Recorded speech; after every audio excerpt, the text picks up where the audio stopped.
Hello. That's really easy to drink. Oops. Wander up to the tree and I look down, and just every now and again I just get the shot of my disappointing shaft in 4K on my screen. But that's a really nice key. I don't know if you've ever seen one of those before. Looks in really good condition. Is that because it just sits in the garage and never actually goes out on the bike? Where do you think Elvis went in? That was still like nearly 20 years before I was born. But why am I even entertaining you? Why am I having a conversation with a walking sperm? This is like my 5th one of these. Yeah, I'm making a dent in my bottle, I've got to say. Yeah, slange. Off we go. You're really scraping the barrel with Team U Matt Armstrong. No, old people just mutter stuff as they walk away and stuff. I'm going to get lost. I won't make it back. What else? I've talked about KTMs enough. Take the piss No, out. you've not mentioned KTM. Very NG in my factory. Down in the dirt. Hello. Hello. Yeah. How you doing? Good, man. How are you? Yeah, tickety boo, thank you. Tickety boo. So trim with your new beard and everything. All svelte. It's taken about 6 stone off, honest. Yeah. It's taken about 6 years off as well, but I wouldn't say anything. Yeah, do you know, I almost got rid of it all. Almost. I was sat in the barber chair and she said, right, what do you want to do? And I was like, whoa. And I thought, no, I can't. So that's half gone. You don't use the barber to trim your beard, do you? About once a year, maybe. Well, anywhere from like every 6 months to a year, I go to the barber just to get it. Does she some sort of do any shape to others? it. Does she what? Do any other hair on your body as well? Yeah, I get a full back sack and crack, in the public barbers. Yeah. I did actually get my head shaved. I let my hair grow as much as this grows. So I was like Friar Tuck's granddad, homeless Vaggie. I went in and I was just like, can you make this look respectable somehow, please? Hello, I'm going on a podcast with this gorgeous young man, so I need to look respectful. This is it, yeah. And then Sam's the week after. Yeah. So she said, right, I'll shave your scrotum. That was that. Anyway, you got a beer? I have the golden magic monkey shoulder. Come on, you can do better than monkey shoulder. I was given this, I think it was my mate Steve that gave me this, I think. And it's been sat there and I've never opened it. And I was like, right, I'm going to open it. So are we going straight into whiskey then, are we? Well, I don't drink anymore, if I'm completely honest. Every now and again I'll have a beer in the pub or something. So you just thought you'd go straight into whiskey? Yeah. I thought I'd really screw my life up. My other half's gone out. She goes dancing every week or every other week. Pole dancing, basically. But it's all for exercise. It's all for exercise, I'm told, yeah. So she's gone out. So I thought if I get on the whiskey, I will be in absolute state for her when she gets home. Excellent. Tomorrow, are you working tomorrow? Yeah, but working, I mean, we'll get onto this, but working at the moment is a very loose term. Right. So basically probably cleaning my bikes, maybe cleaning the car. Excellent. Something like that. Good work. Can you hear me okay and everything? Because I genuinely had to dust off this whole setup. Because the last time I used it, this microphone, it's like a proper boom mic and it is covered in dust. And I don't know if you can even see that. I can hear you. I'm not sure if you're coming through the mic or not. There's a bit of an echo to it, as if it's coming through your hands-free kit. Great box. Oh yeah, I've got you now. Yeah, I can hear you. Sweet. Now. Right, I have got a little knob that I can play with. Hello. So I can turn it down. Actually, I'll tell you what. Are we recording? We are, but we can start whenever. It's horrendously boring. It's me trying to sort out my microphone for everyone. So I can turn up the engagement like that, which I think might give you too much room tone. Yeah, it does. Yeah. And if I turn it down a bit, there's that. And then I can turn it down even more. Keep going all the way down. Turn right down your to the microphone bass, off. Sam. Oh, that's got to stay in, doesn't it? I've got to be really careful because last time I was on this podcast, the screenshot you gave me was like this or whatever it is. Well, that's the screenshot now. Thank you. Thanks, mate. Thanks. That's so kind of you. I tell you what is happening is your video is buffering loads, but that won't matter for the final one because this StreamYard obviously it saves it all locally, so it'll save your audio and your video at your side, and then it uploads as we go. So fine. I'll end up with fine. I've never used this StreamYard thing. Sign up for free. Log in. It's genuinely for what I do. It's really good. Yeah, I'm really impressed with it. Yeah. Fair. I was expecting Zoom or insert other software here. Yeah. Nah, I moved on from Zoom. I've moved on. Well, right. So 2023. Exactly. Let's crack on then. Slange, just to your health. I'm going to pretend to drink this. Whiskey. I'm going to get that bottle done, and then I'm cracking this bottle. I will shout out this Mike Jakes. You'll probably know Mike Jakes, the guy with the blue Triumph. Mike Jakes. Does that name ring a bell? Dave Ashpel mentioned him about 3 or 4 times between the 700 times he mentioned my name last week. Mike Jakes bought me this bottle for reserve. Yeah, sorry, mate. He bought me this bottle for my birthday about 2 years ago, I think it was. And that shows how much I'm not really drinking that much anymore. Well, don't feel obliged to drink if you don't want to drink. I don't want to force anyone that's not into the drinking. No, I just don't drink because it's expensive and I like expensive whiskey and I can't afford whiskey. That's really expensive. Well, it's a celebration this evening, Samuel. Let's get on it. Straight to the bottle. In fact, you know what? I'm going to crack this open right now. I'm already causing your bad habits to come back. Now, this is a blended malt. I've never had a blended malt before. Some of them are really good. I can't say that Monkey Shoulder's any good, but I'll see. I'm going to try. I'm doing this straight to begin with. That's a good size, that as well.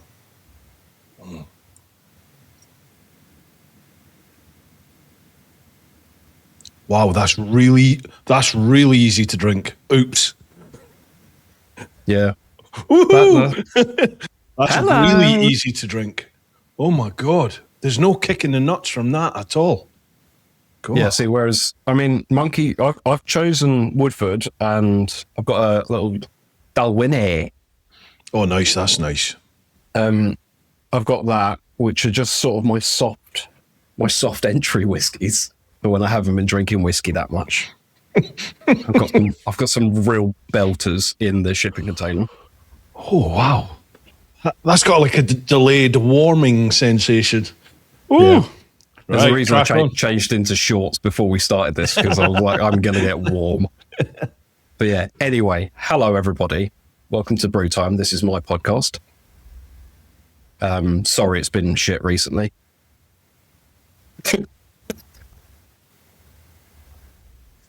It's only Dave Ashfall. That's the reason it's been crap.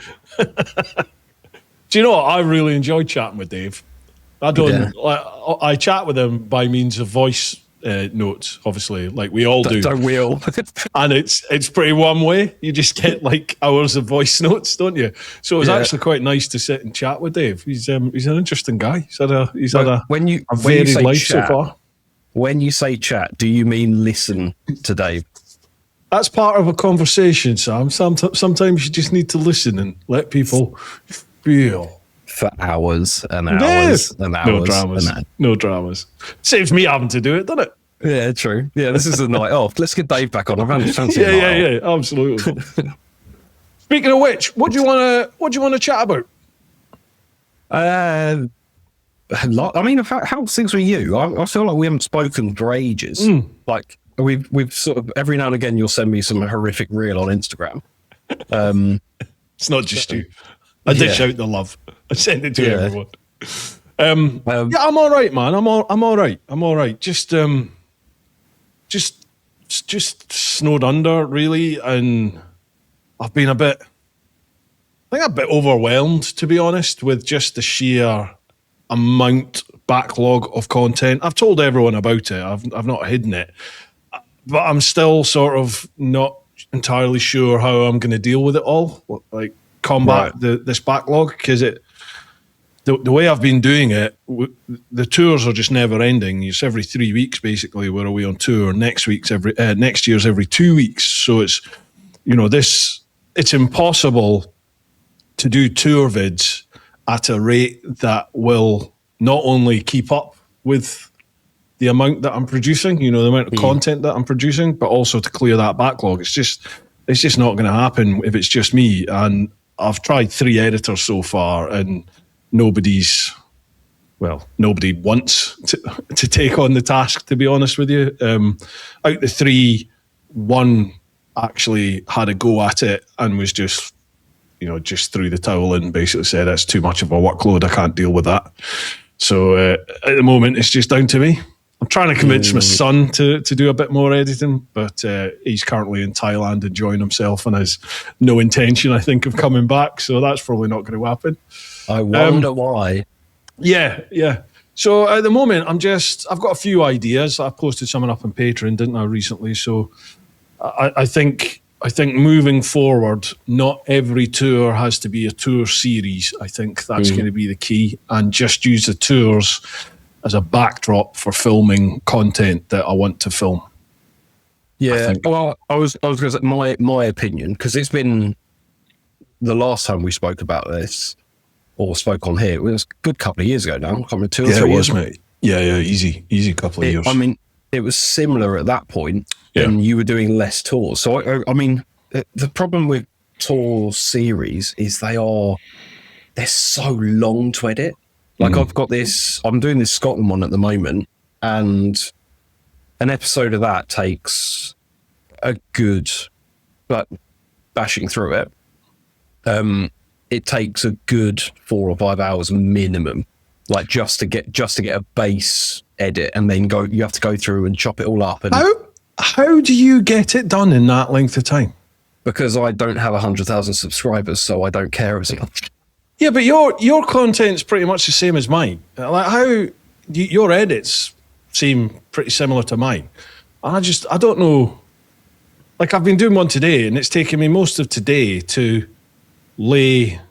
Well, that's lies. It's probably taken me about 3 or 4 hours today to lay out the content on the timeline, all the cameras, and sync everything up and stuff, just for the next episode of Australia. And now I have to go through it. That's the quick bit. Now I have to go through it and chop it up. And that's the bit that takes me, I'm 3 to 5 days, realistically. Just do better. I mean, I don't know what I do that's different to anyone else. Be faster, Bruce. Just do it faster. I know your whole life your wife has not been saying that to you, but just do it. Just do it faster. To be fair, I got really, how do I put it? I got relatively quick at doing the external recorder edit. So I'd film and have my external recorder running all day. And there's the little thing, I mean, I know you'll do them as well, but there's things throughout the day where when I started recording, I'd make a point of saying, passing the green welly stop or whatever. So as I'm scrubbing through the footage, I can see green welly, and they're going, that is exactly where it is. Clap to sync up, and then go from there. Yeah. And then I don't know whether DaVinci is just a faster editing software, because it's very simple. Like, I think I've used Final Cut, I've used Premiere Pro, and Premiere Pro I had for the longest, but I found everything took me longer to edit on it.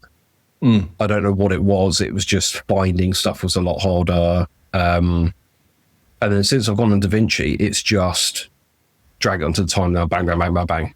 And it's a lot quicker to edit. And there's a free version of it as well. So when you're a tight ass like me, when you want to spend all your money on bikes and stupid cars and stuff. We'll get onto that. Yeah. Do you know, I've had this idea of late, and I think I'm going to do it. I'm going to live stream and edit. So I'm just going to sit down and I'm going to edit and I'm going to live stream, and it'll be like I would think 3 days, so 3 12-hour sessions. But all I'm doing is just sat there. It'll probably be better on Twitch, to be honest, but I've got no following on there. And I'm just going to edit. And I want people's feedback, basically. You know, editors' feedback. Do this quicker. You could do that. That'll be that quicker. You know, because when I like research on YouTube editing, you know, how I taught myself to edit, I'm only doing what they did, and it doesn't. I don't feel like I'm slower than any of them. So it's like, well, I don't know. Maybe I'm doing something crucially wrong. I don't know, but I'll do that. I mean, I'll give you the credit where credit's due on the trip series. Is the trips take so long to edit compared to, like, I mean, I had, yes, we'll get onto this as well because it was very good. But I had the 1390 Super Adventure yesterday. Day before yesterday, because my Super Duke was in for service, and they gave me that bike to have all day. And I filmed that throughout the day. I was working in the afternoon, but it was really, really busy, and I definitely wasn't on the bike for some of that. And I filmed a little bit in the evening, and then I spent yesterday throwing the edit together, and I'm basically done on that. Like I've got to put the Patreon name scroll and stuff like that in. Apart from that, it's done. But an episode of Scotland takes me 2 or 3 days to actually finish. Like I'll get the base edit done in 4 or 5 hours, then it'll go through and it's all the pop-ups and all the name scrolls and road skin here, use my discount, all that stuff. But yeah, I mean, it'd be interesting to see how quick someone else can edit your video. Yeah. Maybe we'll do that. Maybe I'll do because I'm doing no work. So, if you want to bash it one, and do the editing and edit. That could be interesting. We could swap content. Like, Sam, why have you sent me all this book content? That's my other page. People aren't supposed to know about that. Shut up. Passive income. I've been listening to a load of podcasts about passive income. Yeah. Anyway. That'd be interesting. Would you be up for that? Yeah. I get halfway through it and be like, Bruce, this is shit, mate. What Here's 600 gigabytes of footage from 4 years ago that you have no connection with whatsoever. Go. I want it by tomorrow. Yeah. 5 cameras, 3 audio inputs. Do you know what? This is quite... I just cut this. The reason I'm saying this is because I cut it out of my Scotland video the other day. But there's a bit where I need to get rid of some coffee, should we say. And I definitely don't do this in the wilderness. And I've still got my helmet on, take the gloves off, wander up to the tree, and I look down, and it just every now and again I just get the shot of my shaft on like my disappointing shaft on in 4K on my screen. I'm like, that's cool. How we doing, folks? Ad time. Yep. Check me out. Had a trim of the old beard. Anyway, Calimoto. If you've not been using Calimoto, you've not tried it out yet. I've been using it since about 2017, 2018 now. Brilliant bit of kit if you want to try and find new roads, either in your local area or you go somewhere new and you don't really know. You can just whack it on. You can check how twisty you want the ride to be. You can split it into different sections and have different sections have different twisty meter readings. So you could motorway it on one bit, do a bit of A-road on another, and then chuck it into the backcountry, massive twisty lanes, that sort of stuff for the rest of the journey. It's entirely up to you. Does take a bit of getting used to, so if you have any issues with it, please drop me a line and I'll help you out as much as I can. In the meantime, if you want to give it a go yourself, I've got a couple of codes for you. TeapotOne 10 will get you 10% off the annual subscription. TeapotOne 30 gets you 30 days of the full premium package. Massively helps me out as well, folks. Calimoto have been one of my main channel sponsors for about the last 5 or 6 years now. So if you use my codes, it lets them know you've come from me. Okay, let's get back to the chat. Yeah, so hopefully there's none of that for you. I can't promise there won't be in mine either, to be honest. That is something like, I don't know if you've ever contemplated having an editor, but that's something that passes my mind, you know, when I think about having an outside editor take on some of the footage. You're like, particularly on the comms, you know, when you get a group of blokes together of my sort of generation, there's some things said and you're like, oh, that probably shouldn't make, that will definitely not make the cut. Especially if you get like a how are we going to say this without pissing off a load of people? A younger generation, like below my generation that just don't find anything funny. Yeah. You know, where like everything's serious. You're like, no, just have a laugh, mate. Shut up. Yeah. There's one in the, I'm not sure whether to put this out, and I don't know whether I should say this on this podcast as well. Do it.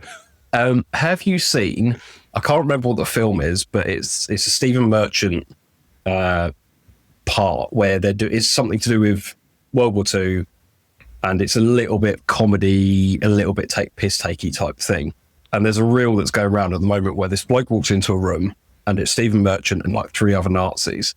And they all say Heil Hitler to each other. And then it's just repeated back and forth, Heil Hitler, Heil Hitler, Heil Hitler, Heil Hitler. So there's that. And then they go, have you met this guy? Oh, yes, Heil Hitler. And it just carries on. It's just this long, really overdone comedy sketch. And Joe and I were joking about it in Scotland because you're going past all these cars on Mull and everything, and you're just putting your hand up going like that. And then Joe and I just went, oh, Heil Hitler. And it was this whole like 15-minute bit of video. And I mean, not much else is going on, but every time we go past the car, there's just that. And I'm like, give me that day and I'll edit that for you. So yeah, it would be 3 minutes long and it's just going to be that. I know what the reel will be.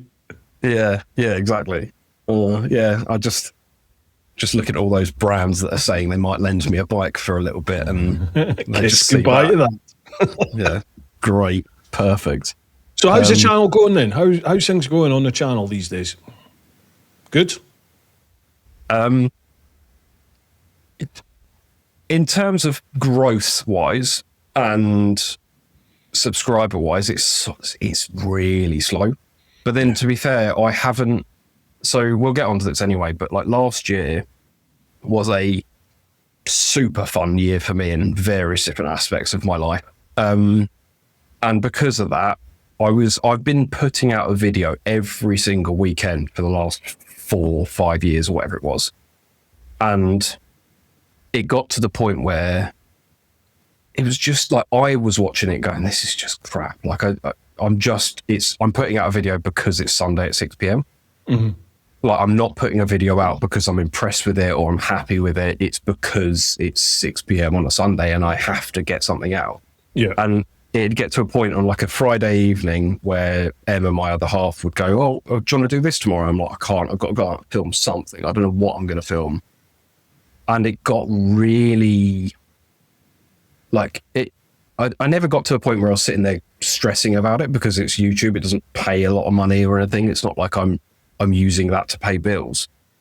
But there's the constant subscribers that come back and the Patreons that come back and all these different people that wait for the video at 6 p.m. every Sunday. Yeah, and I was like, I want to get something out for them. And then I was just realizing that there was a few people that I used to get comment all the time, every single week, whether it was a crap upload, whether it had anything to do with them or not, they would comment and say, oh, I love this, mate. Looks like a nice bit of kit or whatever it is. And that was really nice. And that's sort of what kept me going. And then I got to the point where I went, this is shit. I can't do this anymore. And I started I put a video out where I just said, I'm going to do a video when I have content. I'm still going to make effort to make videos. But I'll put it out when I feel like I'm happy that there's something I can put out, whether that's a vlog.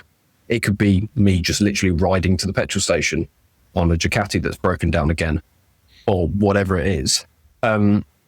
That's my Ducati for everyone watching. So I'm not saying any of the new bikes are falling apart. It's just when you have a 1995 Ducati, it likes to fall apart. Yeah. But yeah, like I even if it was that, as long as I had subject to talk about, some information, something interesting to talk about in my eyes anyway, I put it out. And because of that, the algorithm just forgot about me, obviously. So the subscribers are slowly growing. I get like half the views I used to get, but I'm happier doing it, and I'm happier. I have more Patreons now than I ever did, which is incredible because those guys and girls they're awesome people. Like there's weeks where I don't put any content out at all, like weeks and weeks and weeks, and they carry on supporting, they carry on chatting in the chat and stuff. It's just really, really nice. So I'm sort of picking back up now. I'm getting a little bit more into it because I've got a bit more spare time and want to do it, I guess. But I think a lot of people have found YouTube tough over the last year or two, myself included. Yeah, it's just been hard work, isn't it? Not like it was easy before, but it's what you used to, the stuff you used to create, the content you used to create, you used to get reasonable views, and I had like steady growth for the last 10 years. It's just been pretty much the same amount every month, decent. And then over the last, like I would say, year, 2 years, it's just dropped to basically since I hit almost 100,000. I think I was at like 98 or 99,000, and then the channel just felt like it stalled. Yeah.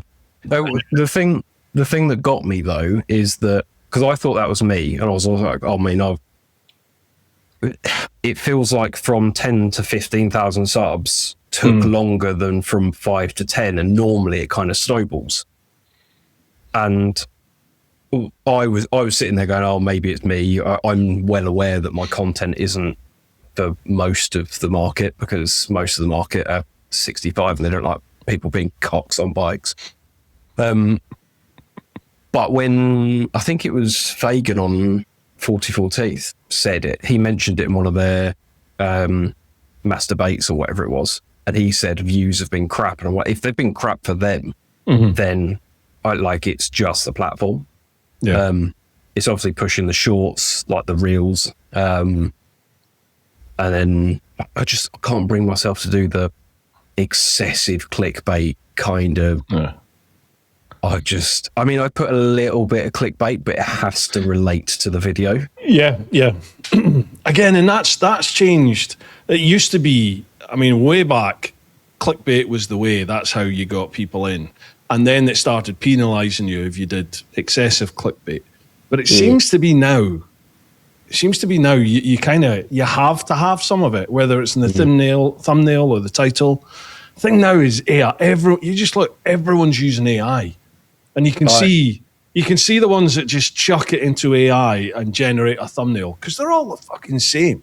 Like I use AI, but I'll use it I'll ask it, what would you recommend as a thumbnail? So it'll give me like a mock-up of a thumbnail, and then I'll be right, okay, what have I got that I can, and then I will go in and find my elements and do it. Because otherwise you just aim up, you end up with the same fucking looking thumbnails everybody's got with the same font. It's all doing the rounds at the moment, isn't it? Did you see us? I'm yet to abuse him for this yet, but did you see Mark from Leeds put a video up the other day? Yeah. And the thumbnail, I don't know whether it was or not, but of course it is. If it wasn't, it was the most AI thumbnail I've ever seen in my entire life. I'm pretty sure it had muscular bulges on Mark. I'm like, well, I know that's fake. Everyone's doing it.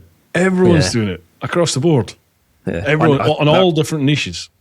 That reminds me, I do need to call him and just abuse him for that. Well, he's left you some questions, so we can abuse through that. Yeah. Speaking of which, mate, there are a shed load of questions. I reckon we should crack at it, otherwise we're going to be here till the small hours. I am surprised. I didn't think there'd be that many questions, because obviously I've been on here a couple of times. Sorry, I'm just taking my socks off with my feet.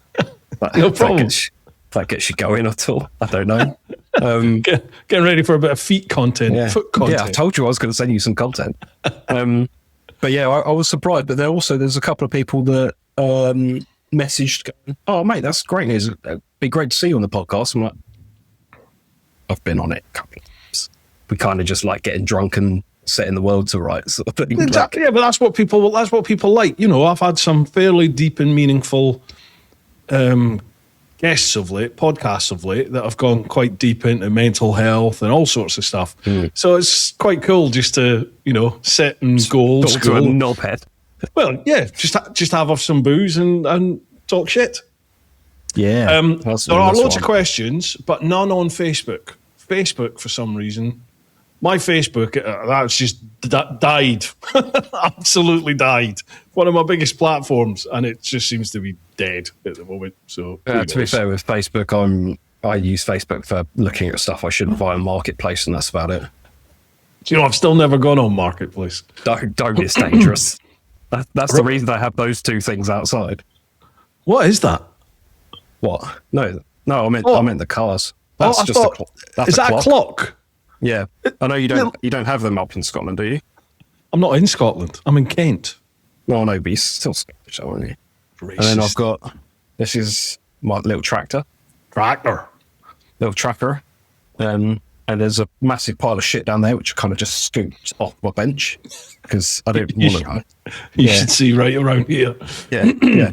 Where does the camera stop? About there. Perfect. Okay, cool. Yeah. And I've got the keys up there. These are my little keys. You haven't seen that, have you? Oh, no. No. Look, these are new headphones because I couldn't buy my other ones. So Amazon Prime. Plug all this off. Link down below. Not to Amazon Prime. Those knobs don't need any more money. But that's a really nice key. I don't know if you've ever seen one of those before. That's really nice, that one. Looks in really good condition. Is that because it just sits in the garage and never actually goes out on the bike? No, because I'm a KTM owner. I use my bike. And then I've got little Lego bricks. Amazing. Got their thing on there. So when I walk did you 3D print that, Sam? Of course I did. And everything's named. So the monkey that I hit a bridge on is called Bridget. So yeah. Anyway, back to life. Anyway, first question.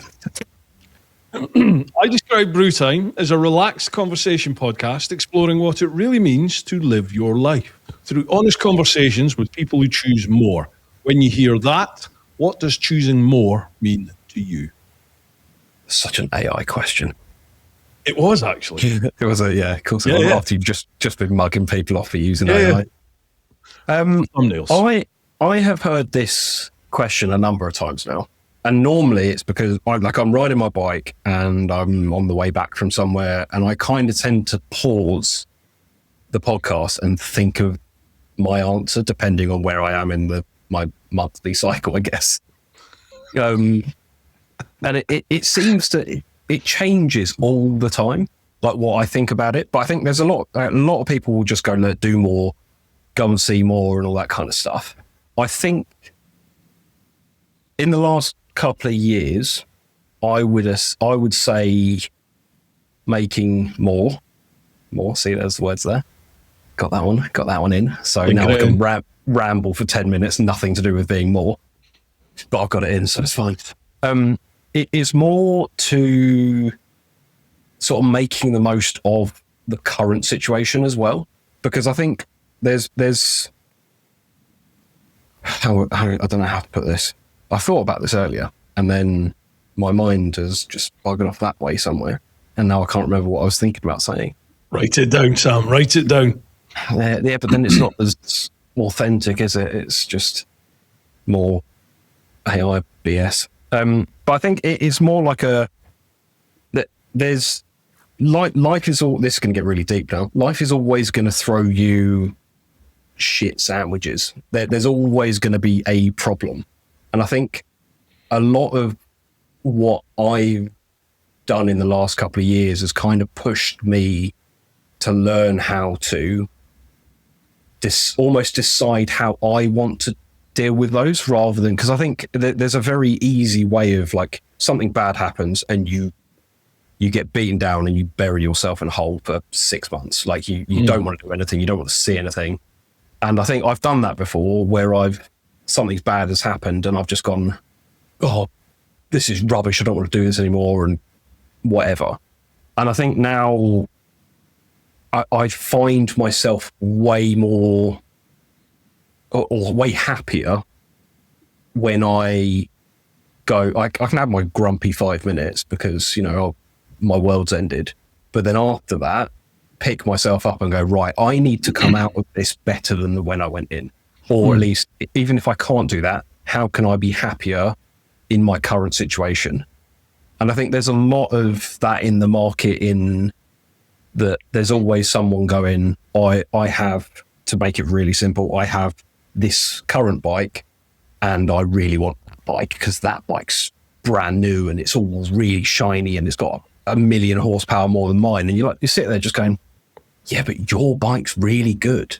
It's just you haven't given it that same, imagine that. So I told you this was going to be a ramble. I've had half a thing of whiskey now.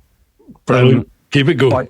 I chat to Mike Jakes a lot, and he's got a Triumph Sprint 955, and he's done a very good job of making it better than when he picked it up, because when he picked it up, it had some horrific, it was green, but it had a bright green, neon seat. It was an awful looking thing, to the point where I went, why have you bought that? And now although there's paint peeling off it and stuff like that, he's now got it in this really nice blue. He's sort of done a little bit of servicing on it and all that sort of stuff. And I kind of sit there, and he always talks about what bike to buy next and what he wants next. And I kind of just go, yeah, but when we went to Wales, look how much fun you had on your bike. Treat your bike how you would treat that new bike and see how much fun you can get out of it, I think. So I think, yeah, it's sometimes, yes, it's always good to have a dream of where you want to end up. And I think everyone should have that. But I think also learning to love or learning to make the most of where you currently are is just as important. Because if that dream never happens because something happens to you or whatever, you'll regret not having done or not enjoyed the moment, as cliche as that is. But that's very true, though, isn't it? Because it's very easy to take for granted what you have, and to think, right, if you're not in a particularly happy or good place for whatever reason, you forget what you've got and you look for, I don't know, as you just said, the shiny stuff, don't you? It's like what appeals, that'll make me happy. That'll make me happy. And you for sure. Yeah, I've done it umpteen times. You forget what you actually have right there in front of you. Yeah. So yeah, I think there's also one of the only things I'm passionate about that's not motorcycles and stupid shit is that there's always a solution. There's if you have a problem, there's always going to be someone that has been through that problem. There's always going to be someone that has an answer that you don't currently have. There's always going to be a way out of your current, even if you can't see the light at the end of the tunnel, wood through the trees, whatever saying you want to use, there's always a way out of it. And even if that situation is really out of your control, like losing someone or something like that, your approach to how you come out of the other side of that, I think, is a massive thing, because that then, not to link back to you, but the way you have built your current whole life around what your mum has said and that relationship you had with your mum. If your mum hadn't have passed away, it'd be, you don't know what your life would be like right now. Yeah. But it probably wouldn't be like what you are now. I've thought about that and just think what an incredible gift she gave me. Just, parting on that sort of knowledge, that attitude, outlook. Yeah, for sure. Yeah. So that's a really long answer to your question. You're welcome. I like long answers. It's not the only thing you like. First question, and this is from Trev, who was last week's guest. Trev says, Evening, gents. A question for you both. Having just purchased a Royal Enfield Classic 650 recently, this I know being a copy of classic styling of the past, what current bike or bikes from the past 5 or 10 years would you think in 30 years we would consider a classic from this time? Thanks for the chat, Sunday, and thanks for inviting me, mate. No problem, Trev. Oh, that's a good question. So what bike within the last 5, 10 years do we think will be a classic in future? I would say something like an R9T, but they're already an iteration of the R100, aren't they? That is a very good question. I always wonder whether people will look at stuff like the Tenere 700 and be like, you know how people look at the original Africa Twins and they go, oh, look like they're really retro headlights and stuff like that.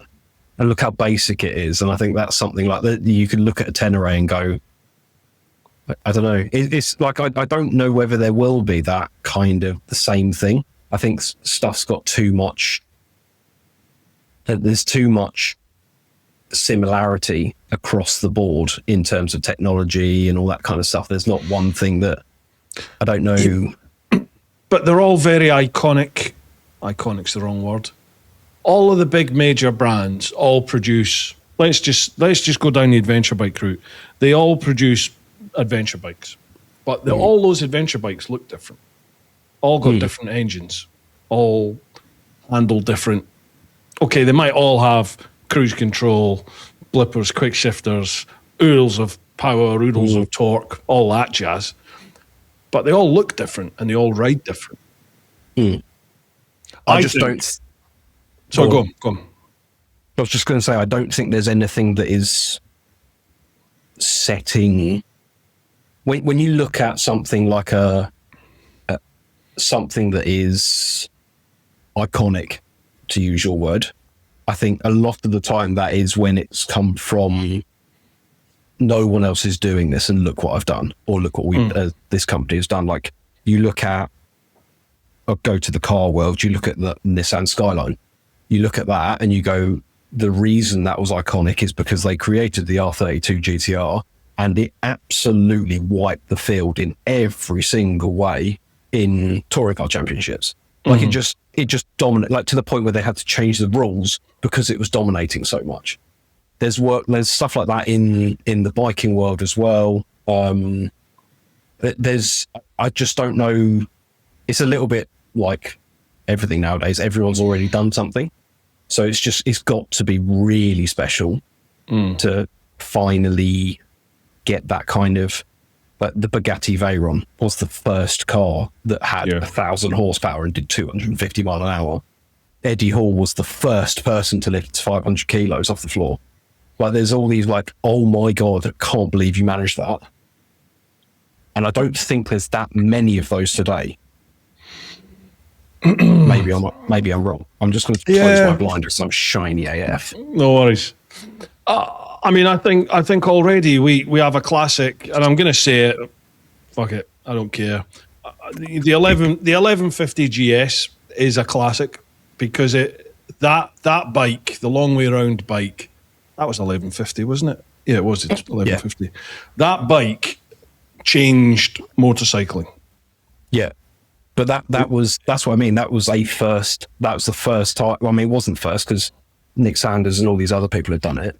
But that was the first time that everyone else around looked at that and went, I could do that. Yeah, that bike changed biking though, because it made the masses look at bikes and go, ooh, I can do that on that. Yeah, that's possible. Yeah, Nick, loads of people have done it on loads of different bikes, but overlanding on a bike never reached the amount of the audience that Long Way Round did. Long Way Round introduced me to overland travel. That's how I found out about it. I didn't know. Pardon me. I didn't know about any of these big names until I'd seen Long Way Round, and then found Horizons Unlimited and went along there and started meeting all these legends, you know. But But I think that 1150 GS is already a classic, and I think that'll only get instilled more, I think, as we go forward. The question is, Bruce, are you living in the past, or are you living in the world of, like I am, when I think like 2009 was only last week? When was the 1150 GS released? Oh, God, 2001, something like that? Let's have a look. September 2001. Yeah. Bad time for the world. But so that's 5 to 10 years ago, is it? No, it's 26 years ago. Okay, then I'll say the 1300 GS, because that has been such a radical. Yeah, but it's such a radical change in the styling. I think that's going to become a pivotal point within that sector. Certainly the 1290 Super Adventure. Fucking amazing. I've not even chucked my leg over the 13 yet. I don't want to, because I can't afford. Yeah, I can't afford to have a really expensive bike sat broken down in my garage. So why have you got GS then? Because it's never let me down. Well, mine's never let me down. Lots of issues, but it's never let me down. Touch wood. I think the Gixxer. Yeah, that's a shout. That is a shout. Although they're bringing it back now, aren't they? So are they? Yeah. With the GS front, I might disagree. Well, not disagree, but alter your opinion. I'm more inclined to say the 1250 might be more of a classic, because there's a lot of people out there that very, very passionately hate the 1300 look, even though it's fine. I've just messed with my beard and now I've got a pokey out bit, and I'm going to be looking at that the whole stream. That's annoying. Should have gone to your barber. I think the 1250 GS, I think, will be more iconic than the 1300, because that's the last of the bikes that looked like the long way round bikes. I think when stuff changes too much, people go, oh yeah, but like that's the kind of car or bike I wanted. It's the one that, it's like when they did the Ducati 999 and they just moved from like the 998, like the 916, the 996 and 998 is still that very iconic foggy shape. And then they made them 999, and it's taken until now, for like 20 years later, for people to start going, actually, it looks quite cool. But at the time, everyone just went, oh, what have they done? They've ruined the whole Ducati brand for me. Because we don't do change. No. So I don't know whether it would be the 1300 will be a bike that they look at in 20 years' time and go, actually, that was very pivotal. Whereas I think a lot of people are going to go, yeah, but this was the last original GS, like they do now anyway. Yeah. What about the Quacker, the H2?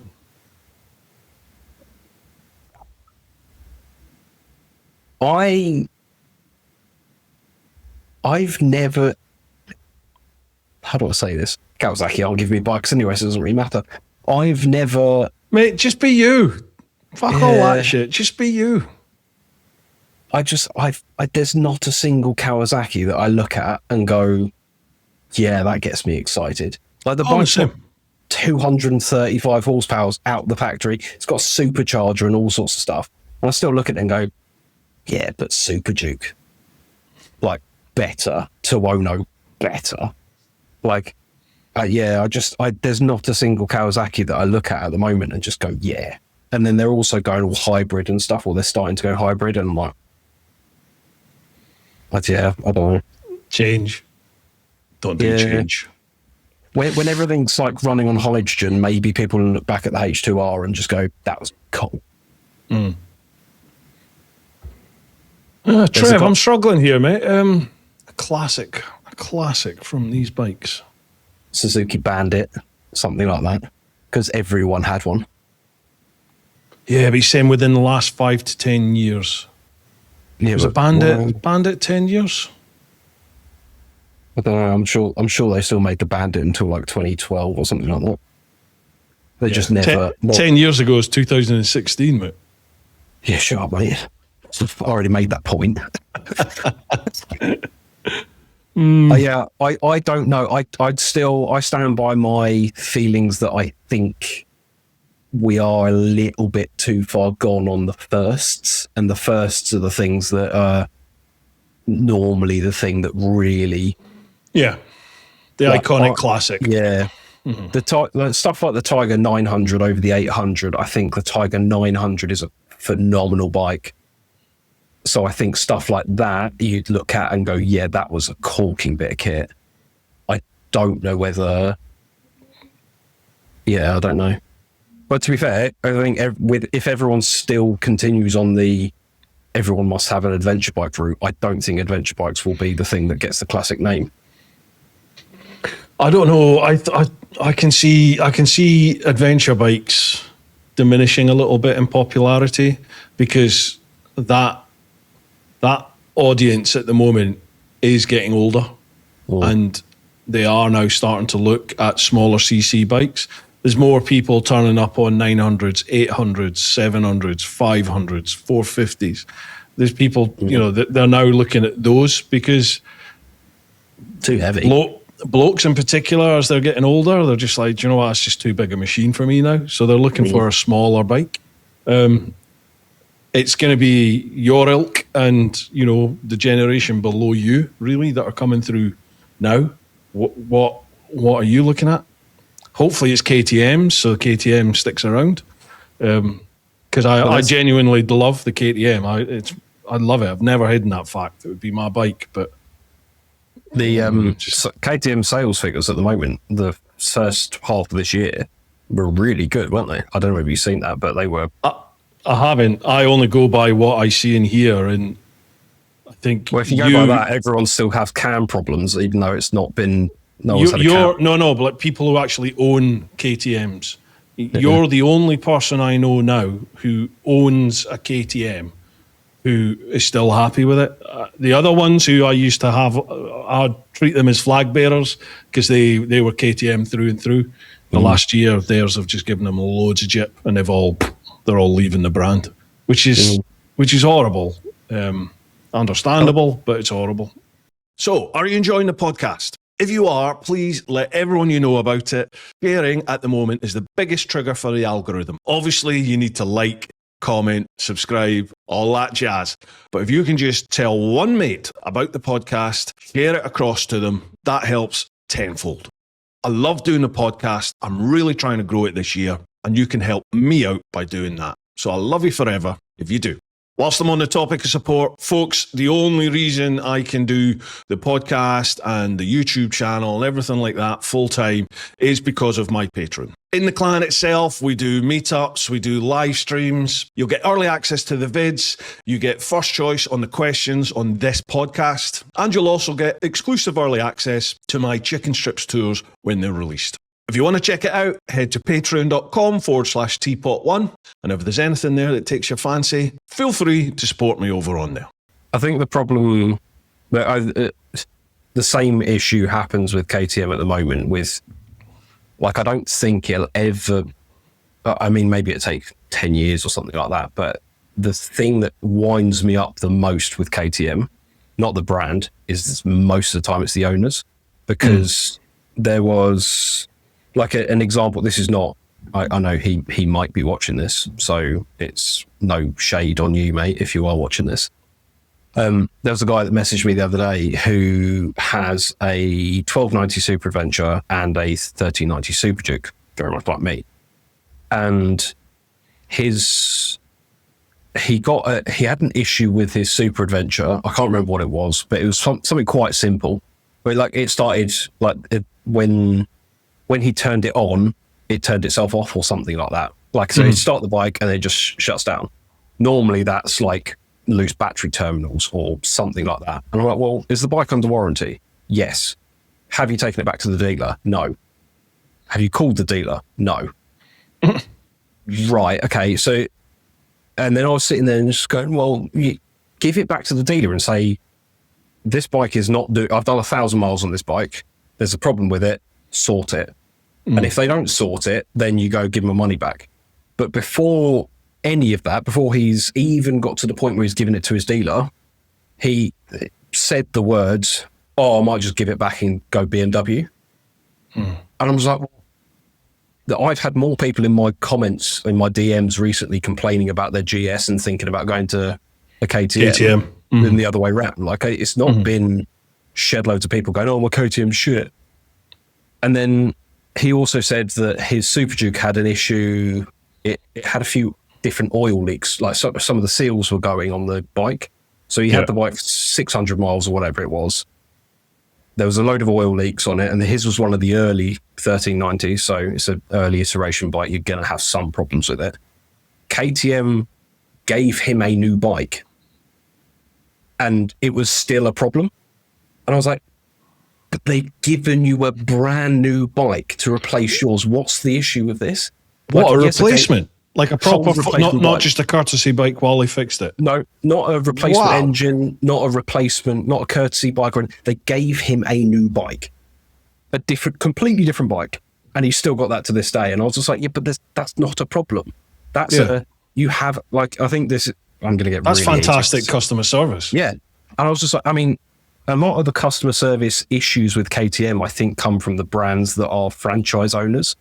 So you'll get someone like Wheels Motorcycles, for example. This is not them. I don't think they stopped KTM, but as an example, you walk into Wheels Motorcycles in Peterborough and they've got Kawasaki, Aprilia, Suzuki, Royal Enfield. Like, they've just got every bike brand under the sun. Yeah. And the problem with that is a lot of the dealers like that go, "Oh, well, KTM aren't going to do anything under warranty." And they give you that kind of shit attitude. So they don't try it anyway. Yeah. No. So then the owner of the bike goes, "So KTM don't care about me." It's like, no, it's that dealer. And my dealer is, like, I've said this before, I go to Hemel Hempstead KTM Centre, and they are hands down, they've been phenomenal with me, even before I had the YouTube stuff.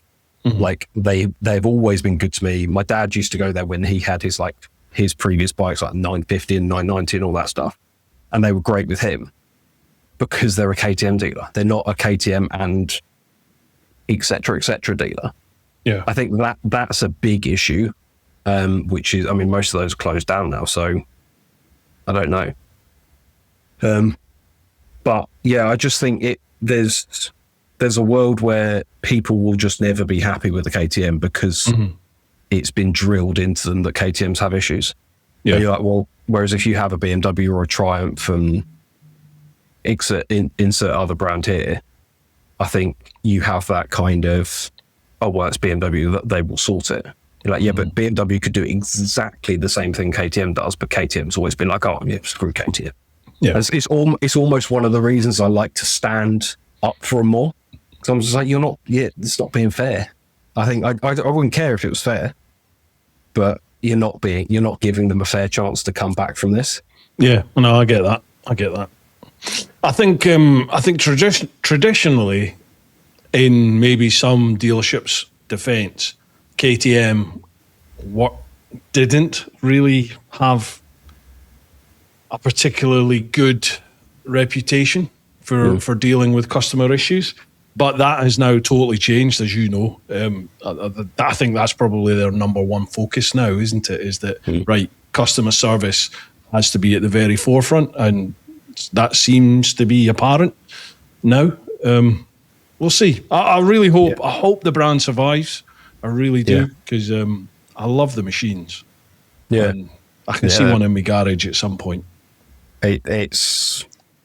We'll get onto this. There's many other things we'll get onto, but that Super Duke. Mate, Super Duke is just the best bike in the world. What, the 1390?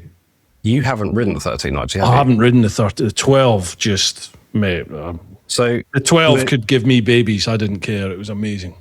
Oh, there's days I've looked at that exhaust and just gone, But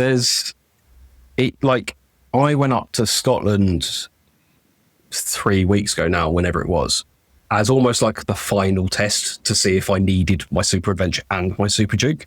Yeah. Because I did the Pyrenees trip last year on the Super Duke.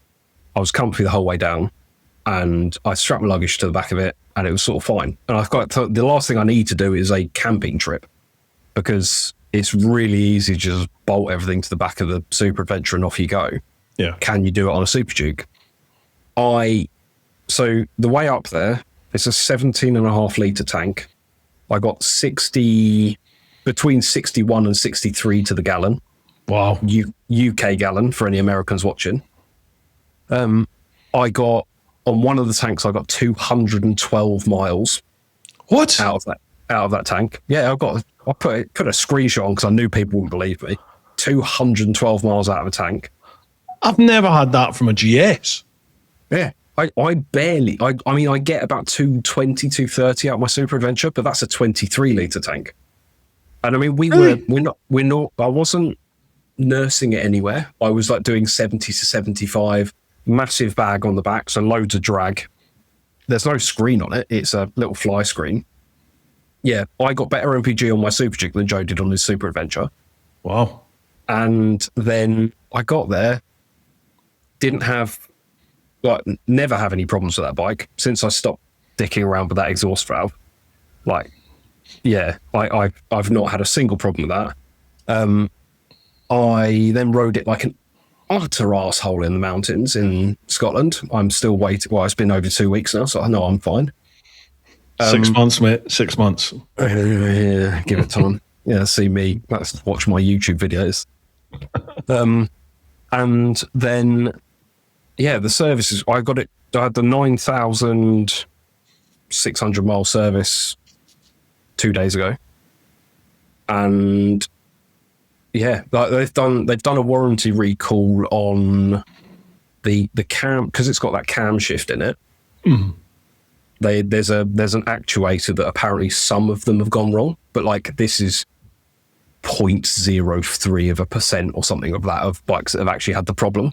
This is what I've been told anyway. I'm Googling it, and Google's always right. And they said, you probably don't need this done, but we're going to do it anyway. And while you're in here, you get your service. While you've got the service being done, we'll do this as well. And it's just stuff when on the front exhaust header. Sorry, this is a really long answer, isn't it? This is going to be like I said. Dave talked a lot, and there's me. We got onto KTM. It's your baby. Yeah, I'm gone. Leave me. Go on, off you pop. Also, do you like that I've put my name on this as Daddy V Bikes? I haven't got the name showing up. Oh, it says Daddy V Bikes. Didn't know whether that. No, my luck. I'll join a job interview on this or something like that. And it says that. Yeah. But yeah, the KTM centre. I took my bike there to get a new tyre. I think it was before the Pyrenees trip because you go through a lot of rear tyres on that thing. Yeah. And Kaz, who is one of the service desk, she works on the service team, but I wouldn't expect her to go, I can see an issue with your bike from there. She was standing at the front door and she just went, your exhaust clamp on the front has gone. And I went, I can barely see my exhaust here. She went, yeah, that exhaust clamp's gone. So sometimes they can spin round and pierce the radiator. So she said, what are you doing next week? I'll book you in for Saturday and we'll get it swapped for you. Oh, I didn't even try, didn't even have to say anything, and they've sorted it. So it's just, yeah, anyway, I'll stop talking about KTM for at least 3 minutes now. You done? You all right? Yeah. You okay? I'm sitting down so you can't see everything, so it's fine. Rigid. Okay, let's move across to the clan on Patreon. First one, David Ashpole. Question for Samantha.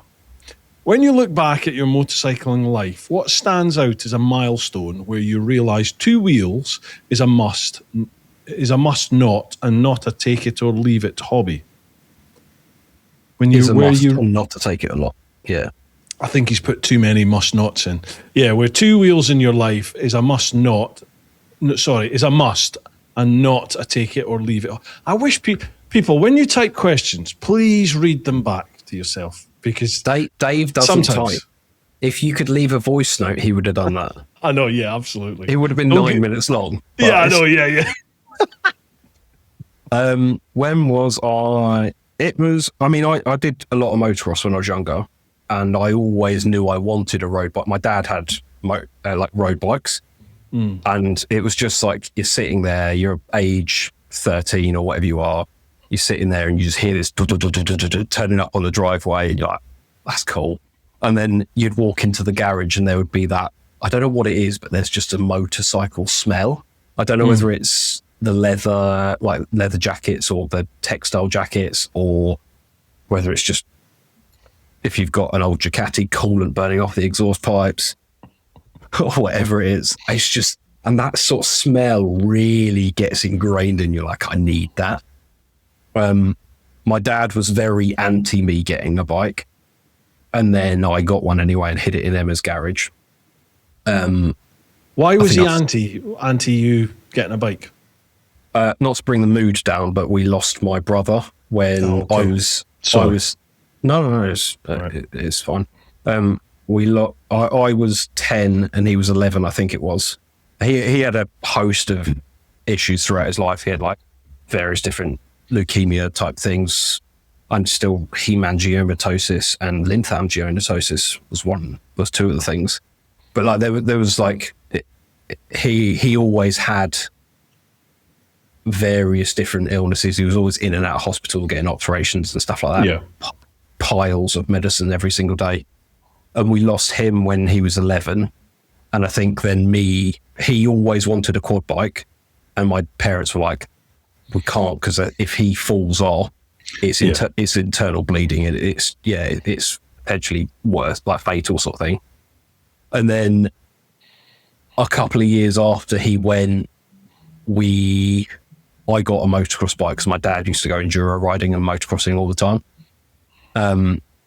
And then, so that really got under my skin. But then I think when it was road bike, it was just, I don't want to risk it. Which is fair, totally fair. Yeah, so I obviously did whatever every other 23-year-old would and just went and bought a bike and hid it. Really pissed him off. I think I've told this story before, but we were sitting there eating dinner and he just went, I told him, and it was only a 125 CBR 125 or whatever it was that I absolutely ruined with an exhaust.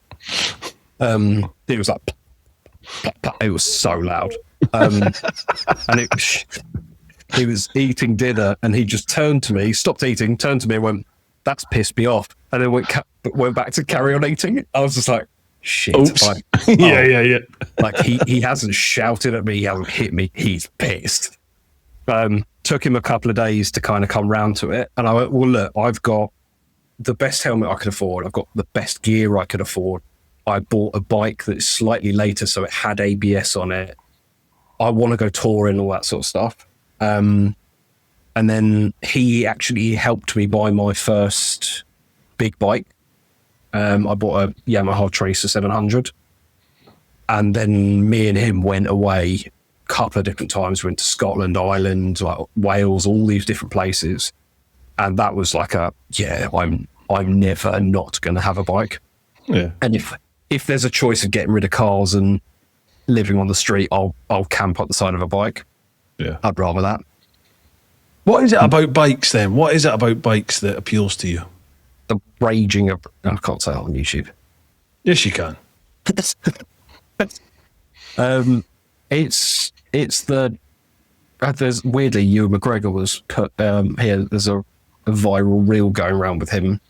Oh yeah, talking about it. Yeah, and there's also one with Nick Sanders as well, and it's just like you don't really I mean, you'll know this, and everyone that's listening to this will know this, but you don't realise that every 5 meters the temperature changes, and you smell different smells all the time, and like you go where I now live, up the top there's all these like rape fields and oilseed rape fields.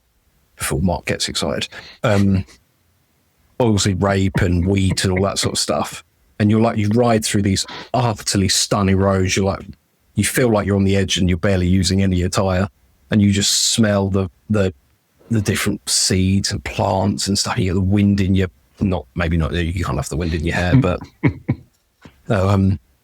it's just like there's something completely freeing about it.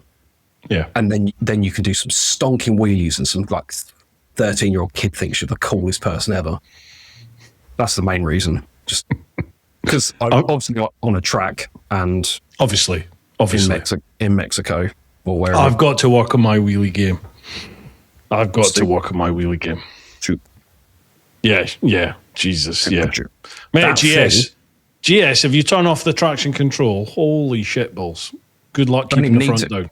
Have you seen, like the Super Duke, you can just gauge where you want it to go. It's like, I want to be this much of a hero today. Can you stop it there so I don't fall off the back? Yeah. That's pretty cool. That is pretty cool. It's just that bike will power wheelie in fourth gear. It is absolutely batshit, and I love it. Right. I'm going to speak with KTM and see if I can get one for a little loan. You watch it, piss oil out and coolant out and throw errors, all sorts of stuff. Yeah, but the 1290 did that to me, and I still dream about that bike. Yeah. That's how good that bike was. It still has my heart, that bike. I loved it. It was just phenomenal. The 1390, the biggest thing, I mean, the screen and the switchgear is slightly better and everything, which is really nice. But the biggest thing with those headlights are, I was going to swear really loudly then, but I'm not going to. Those headlights are really good. Like, because they're the projector ones. And as much as that front end looked a little bit like Predator, as in the film. I like it. I like that. Yeah, it looks really cool. I don't care what anyone says. And I looked at that 1390 the other day, the Super Adventure. I went, yeah, like it just looks fresh. It looks cool. But I like the 1300GS and the GSA. So yeah, but I don't think it was a bad thing. It was obviously going to stir the nest. It did what it needed to do. It got people talking. That 1300 GSA, as much as it's ridiculous that you can pay 700 quid for a tiny little bag that goes on the side so you look like proper adventure when you're in Starbucks, like, it's a cool looking, like, it's a really interesting looking adventure bike when you compare it to a lot of others. Yeah, like stands out. The GSA, the Super Adventure, like 1390, and then the Multistrada, all of them look vastly different, and I think that's really good for the market. Yeah, definitely. What I was going to say, just very quickly, because KTM, I haven't spoken about KTM. Do you like KTM? Yeah, weird. Have you got one? Two. The shift cam, or cam shift, or whatever you want to call it, on the 1390 engine, my God. Like, it's like you get to 7-ish thousand RPM and it goes into the high lift, I think it's high lift cams on the intake port, or like the intake valves. It sods off again. Oh, sorry. You won't be doing that when the front wheel hits the floor and you're doing 130 in Mexico. Where's the like the maximum HP and torque? What sort of rev range are you talking for that? What, for the shift cam shift thing? Yeah. 1390 Super Duke. I think when it gets to, I'm sure at like 7,250 RPM or something like that, that's when the big boy cams kick in. Wow. And then the ones below that are more like economy / emissions to pass emission standards. Yeah. And then after that, it's just full cock mode. I remember that with the 1290 Super Duke R. It was really easy to ride that bike with manners, just to plod around and do what you needed to do. But then when you need the bollocks tingling, you just twist the wrist a little bit, get the revs up. And I mean, if that bike didn't put a smile on your face, I mean, you need to go see a doctor because you're dead. Mm. It was just an amazing machine. Yeah. And that's probably 4 years ago, I think I rode that bike. 3-4 years ago, and I still think about it. So it's an amazing machine. Amazing. I'm sort of in talks with BHP UK about remapping mine. Although, it doesn't need any more power and the fueling is really good as it is.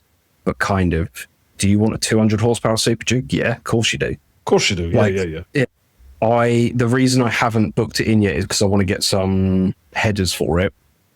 And the only issue I've ever had with that bike is that I put the Heel-Tech servo, like the exhaust servo controller on it, which basically allowed you had a toggle switch on your dash, like the Jekyll and Hyde, to be fair. You had a toggle switch, which meant you could open and close the valve when you wanted. And it didn't like that. The bike just did not like it at all. Through Really? like errors. Yeah, there's people out there that have the bike's gone into limp mode and stuff like that because of like, if you touch that exhaust valve, So that was that's why. I think that's why Jekyll and Hyde, they don't do it for the KTM, do they? Because I think they had a lot of issues. Yeah, they won't do it for the Super Duke anyway because their systems are quite big, aren't they? But they would probably do it for the Adventure. But there's no exhaust valve on the Adventure. So I don't know. But yeah,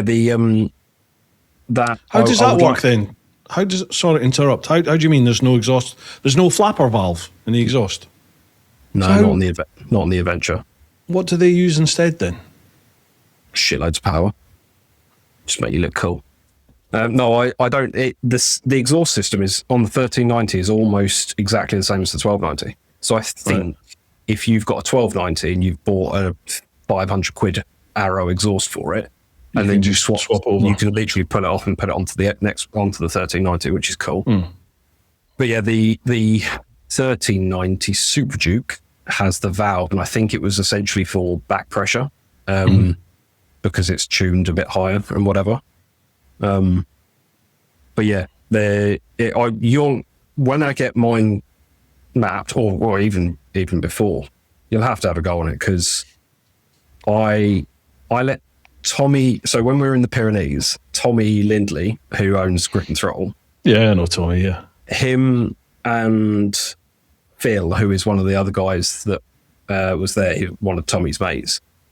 So Tommy was on the GSA 1250 GSA, which is his touring bike. He's got 300 million miles on that now. And Phil was on his S1000R. Phil used to own a 1290 Super Duke, but he had clutch problems with it. And like KTM fixed the problems, but I think it happened once or twice. And like it was like a KTM fixed what they thought was a problem. He got the bike back a couple of weeks later. It happened again. So he then traded that in for an S1000R. I let them both have a go on the Super Duke, and they both, like Phil literally got back and went, "My about KTM," and Tommy was just like, "I could be very, very illegal with this." I remember you did a story or something on that, or Tommy did a story, and I just remember KTM one of these. Yeah, I remember Tommy's reaction. Yeah, like, yeah, that's the KTM effect. On the red mist had descended, and I think that's yeah, that is the issue. But yeah, anyway, sorry, Dave. That's where I like bikes from. He's got a second question for both of us. You have to plan a trip starting at Sam's parents' mansion in Cornwall. Your destination is Monaco. You must use an internal combustion engine car, not Sam's estate, an electric car, a motorcycle up to 1600cc, and a motorcycle up to 125cc. All these vehicles must be used throughout the journey for fairly equal distances. Fucking hell. Jesus, Dave. The catch is in fancy dress, not Jimmy Savile, because Mark from Leeds has already claimed that tracksuit. Okay, so we have to do a four-stage journey from Cornwall to Monaco, internal combustion car, an electric car, up to 1600cc bike, and a bike up to 125 in fancy dress. Go. First of all, Dave thinks I'm loaded. He thinks I'm like, every time I talk to Dave or someone talks to me about Dave, like my salary in his head goes up. He thinks I'm on like 300 million grand a year, and he thinks we're loaded. Is this Dave the fireman with like 19 other part-time jobs? Yeah. Well, Dave Ashpole, the one that also has the same amount of bikes as me and the same amount of vehicles as me and goes on the same amount of trips as me.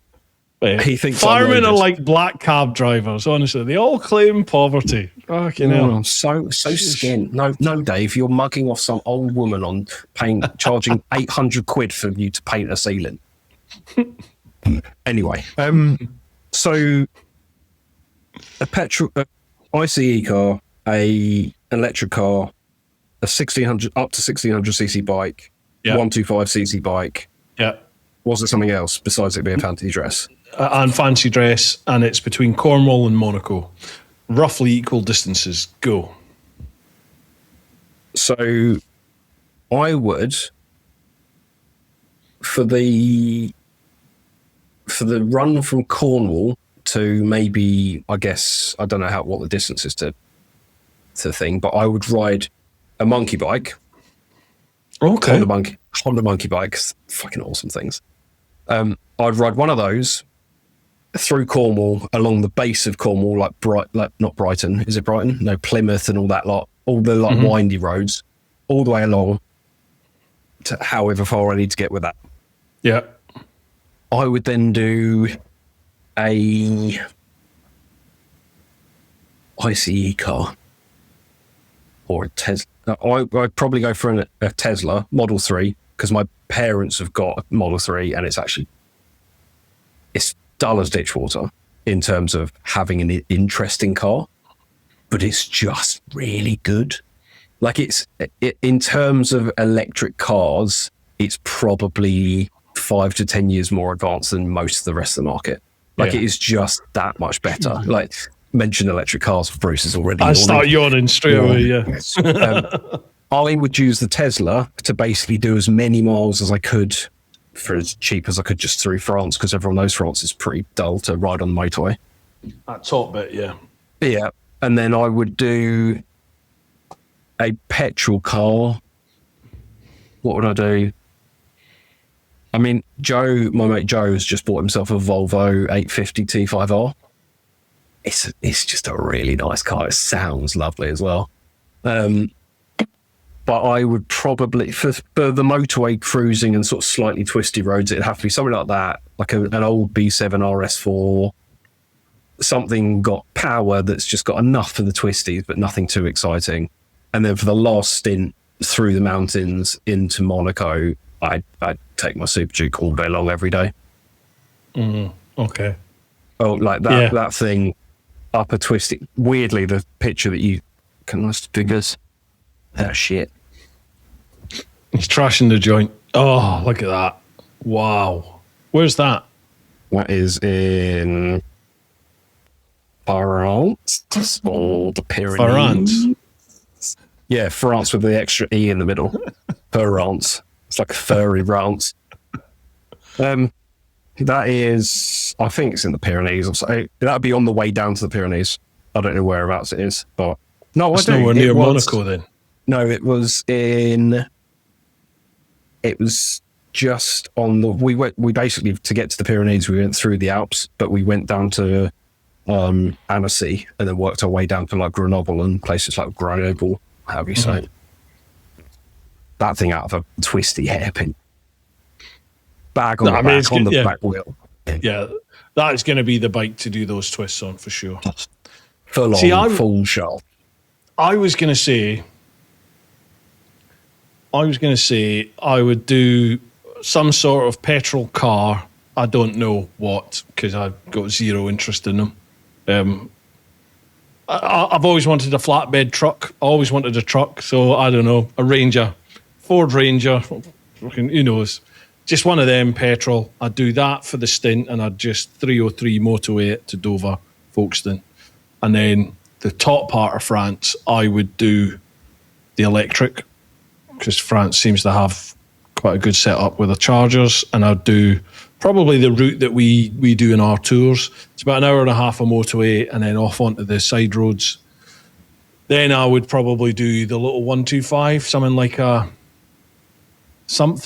well, I've never ridden the Monkey, so I don't know what that's like, but the little Honda Cub, probably that, or a Monkey. I've just taken a little twist and go scooter, a little Vogue one. That was good, but it wasn't very comfortable for a tall guy. So I'm hoping the Monkey's a little bit more comfortable. The seat's about foot thick. Yeah. So. Do you know? I'm gonna talk about this right now. The seat on that Vogue has caused me severe damage in a male way, if you understand. Nothing's happened since I did 2,000 miles. Do you need me to come round? Do you want the keys? Just that sort. Jingle them in a bowl for me.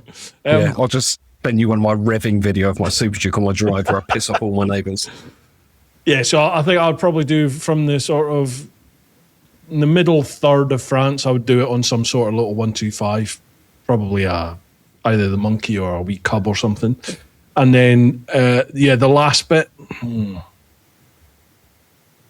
I think I make you right. Actually, I think the Super Duke R is going to be the one, isn't it? That's going to be the most fun in those twists. Oh, I can't wait for you to buy one.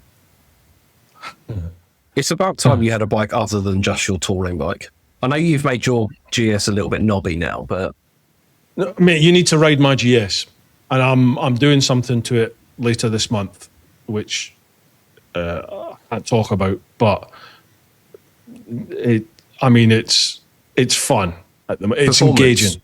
Yeah, it's not. It's still not as engaging as the KTM. Still not, but it's not far from it. I still put it above the Multi. I still put it above the Ducati. But, the KTM wins. Yeah, KTM wins it for sure.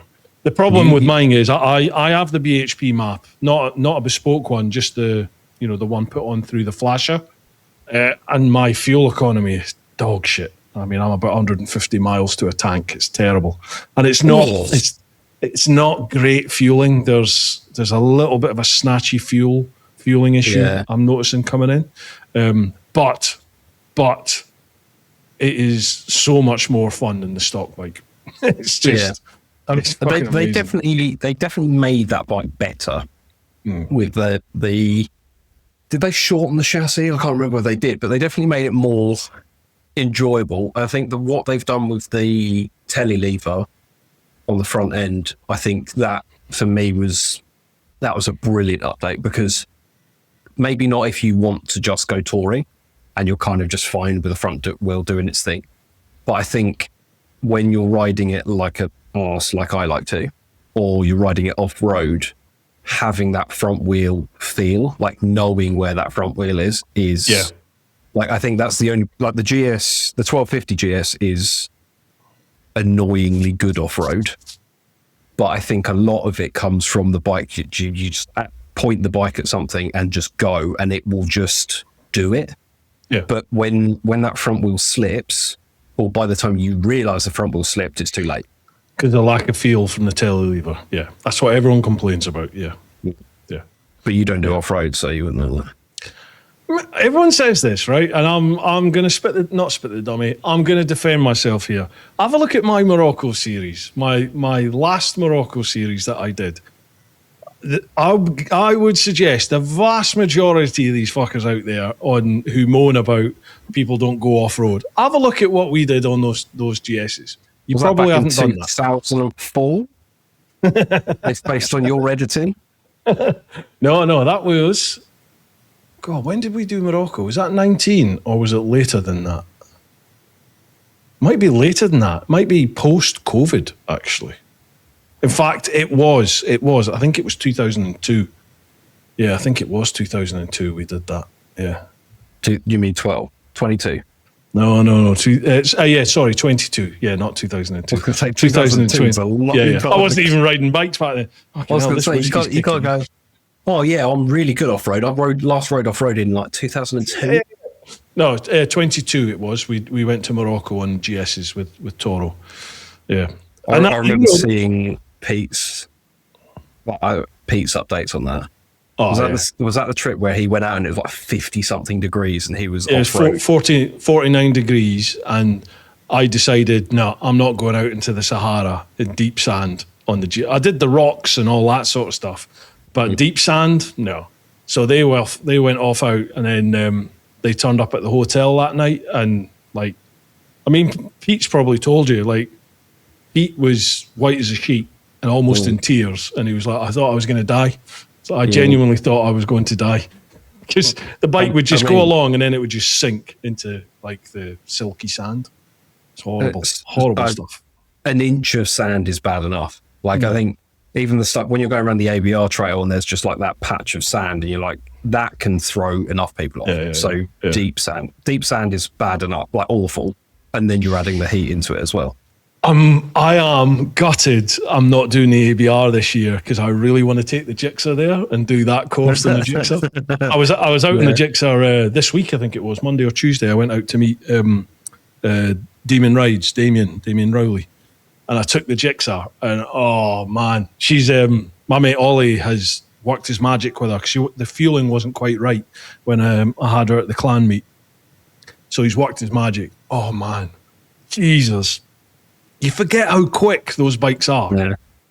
In my head, I've got those bikes as nothing, 9,000 revs. Holy fuck, off it goes.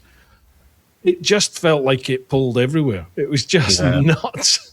It's surprising, because also I think this is the thing. Everyone nowadays goes, oh yeah, it's only 1,000. Like I've literally got 1,400 cc's in my garage, but you get on something like that. My Ducati is 109 horsepower, or something like that. It, like, on paper, nothing compared to the skin of custard. That thing will sit at, obviously allegedly, that will easily sit at 100 mile an hour, cruising, and then you wind on the throttle and it just buggers off when it works. Yeah. And it's just, you look at that, and I mean, it'll be the same with your Gixxer, but your Gixxer is going to be a lot more powerful. But yeah, it's something about them. I think it must be the weight, because there's just all the new bikes weigh 300 kilos, whereas those bikes just didn't.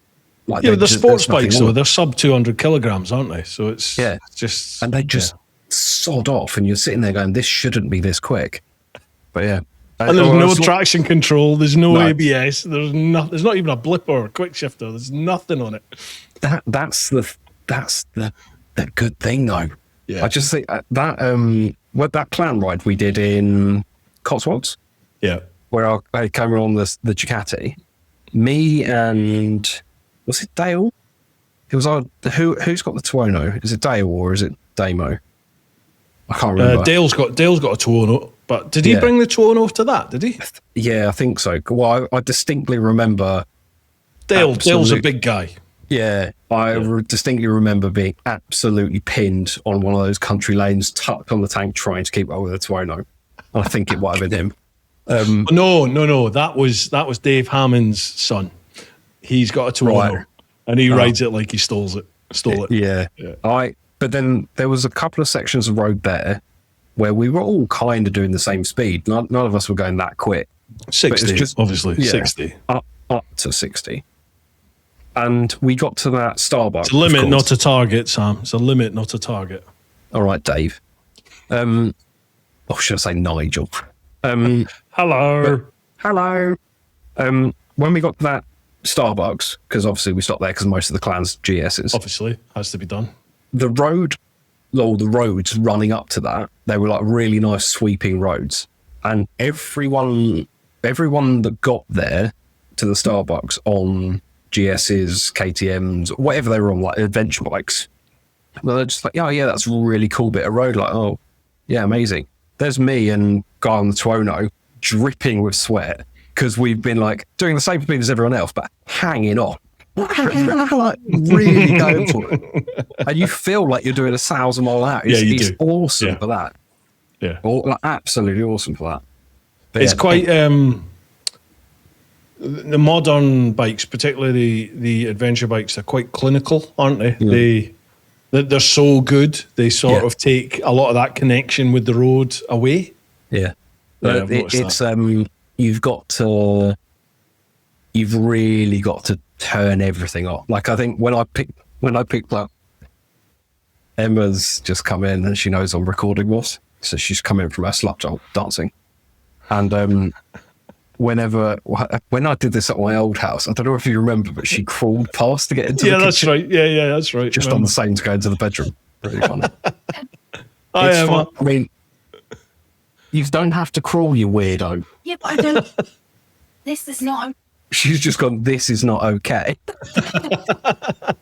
Emma, don't worry about it. Bruce said it's never okay. Exactly. He didn't say that, but Thanks, Samuel. Cheers. that's right, mate. That's right. That's the nicest thing I've ever said to her. What were we saying? Something I about can't remember. Oh, Probably something about clinical. GSs and KTMs. Really? Us? Oh yeah, you have to turn everything off. Yeah. So, that was it. Yeah, when I picked my Super Duke up, Brad. So this is, And then you brought your missus into the equation. You have to turn everything off, and then you. Yeah. Yeah, it's the only. She has to turn things on to make. Yeah. Anyway, I bought the Super Duke, or I pre-ordered it, and KTM Centre basically put my name on it, said sold to Sam Vincent, and then I was made redundant. And I just said to them, I remember that. Yeah. I want this bike. I need this bike. Can you hold it for me? And they went, well, it depends how long it can be, but yeah, we'll do something. And they held that bike 3 months for me. There was like especially in the world of KTM at that point, where what was there was selling. They weren't producing any more bikes. Like absolute legends, like held a bike to me for 3 months. It was the only bike left in the showroom that was like 2025 plate. So they did that, and then I picked it up, and Mark, who is one of the owners of the KTM Centre, was just showing me through bits and saying, "Oh, she want this and want that." And as I was standing next to him, I put it straight into track mode, turned the traction control down to like down to basically 1, and put throttle into race throttle, and track throttle, and he just went, "Oh mate, give it a chance." No, I know you said I can't do wheelies on this yet. I'm going to. Excellent, good work. Anyway. Don't change, Sam. Don't change. Right, next question. Julian Claydon. Good evening, Claydon. Good evening, gentlemen. Trust you're both well. All good, thanks, Jules. Question for Sam. Mate, please could you use your considerable influence over Bruce and persuade him to consider a monkey bike only chicken strips tour for next year? I know many regular chicken strippers would be right up for it, and I believe the amusement factor would be next level. Fondest regards, chaps, Jules. I'm 100% up for that, Jules. The thing with monkeys is that they're funny. You've got to accept that you are on a tiny 9 horsepower 125. Once you accept that, and especially when you're with other people on monkey bikes, they are the funniest thing you'll ever ride. It's just so much fun. No rear ABS, so every single traffic light you come up to, every junction you come up to, you stamp on the rear brakes, you come to like up to the thing. Doesn't matter because the tires are about £3, and they're really cheap to work on. They're really they're just brilliant fun. And I think when I got mine, Joe had his Africa Twin at the time, and he was just like, "Why have you bought one of them?" I mean, I know it's funny, but why have you bought one of them? He followed me on my bike. We just went out for a bit of a ride for probably 15, 20 minutes. And about 2 weeks later, he sent me a screenshot of the bike he'd just bought. He was just like, "Yeah, I needed one." Like when I saw you skidding at every stop, and you know the curb, when the curbs go down for someone's drive and come back up, you jump off that. It's just funny. Everything about it. And the thing that's even funnier is when we did the Taffy Dakar, which is like a motorcycle orienteering in Wales, and then we did the Tet in Wales, like the Strata, Florida on monkey bikes. That's funny. But you have all these like full race spec KTM 450s, CRF 450s, all this sort of stuff, and they're full enduro gear, everything. And me and Joe go screaming past on 9 horsepower monkey bikes. It's the funniest thing you'll ever do. And it's just they're crap because they're 9 horsepower. They got no power. They got nothing else. But it's just hilarious. It's still the most fun I think I've ever had in 2 wheels. I did that big little adventure thing. Yeah, I was going to say with Fish and Richie Vida. It was brilliant fun, man. Brilliant fun. And then I've just done this around the UK on that twist and go scooter, 125cc scooter. And it was torture, but it was fun. It was just... You love a bit of torture, though. Yeah, I like doing stuff that other people won't do or say can't be done. That's what I like. Most people go, "Oh, I'm getting lent a scooter. Let's go and do a Deliveroo run in London and see how good it is," because that's what they're going to be used for. And you go, "No, I'm going to ride this around the UK because it's funny." That's exactly what happened. I saw my mate Luke, he does the PR for, it was Vogue, it was the new Vogue, and he put a post up of this new Vogue SR16 125cc scooter. He did a post of that on Instagram, and I just messaged him and said, "I'd love to take that around the UK." So he just replied and said, "I'm up for that if you are." So I was like, hell yeah, let's make it happen. Yeah. So that was it. It was happening. And it did it. It did it. I mean, that's the other thing with any of those engines. They're just bomb-proof. They're like like the Monkey. Like before I ruined my first one, probably get onto that in a minute. That thing, I have screamed the life out of it. Like some random green lane in Wales or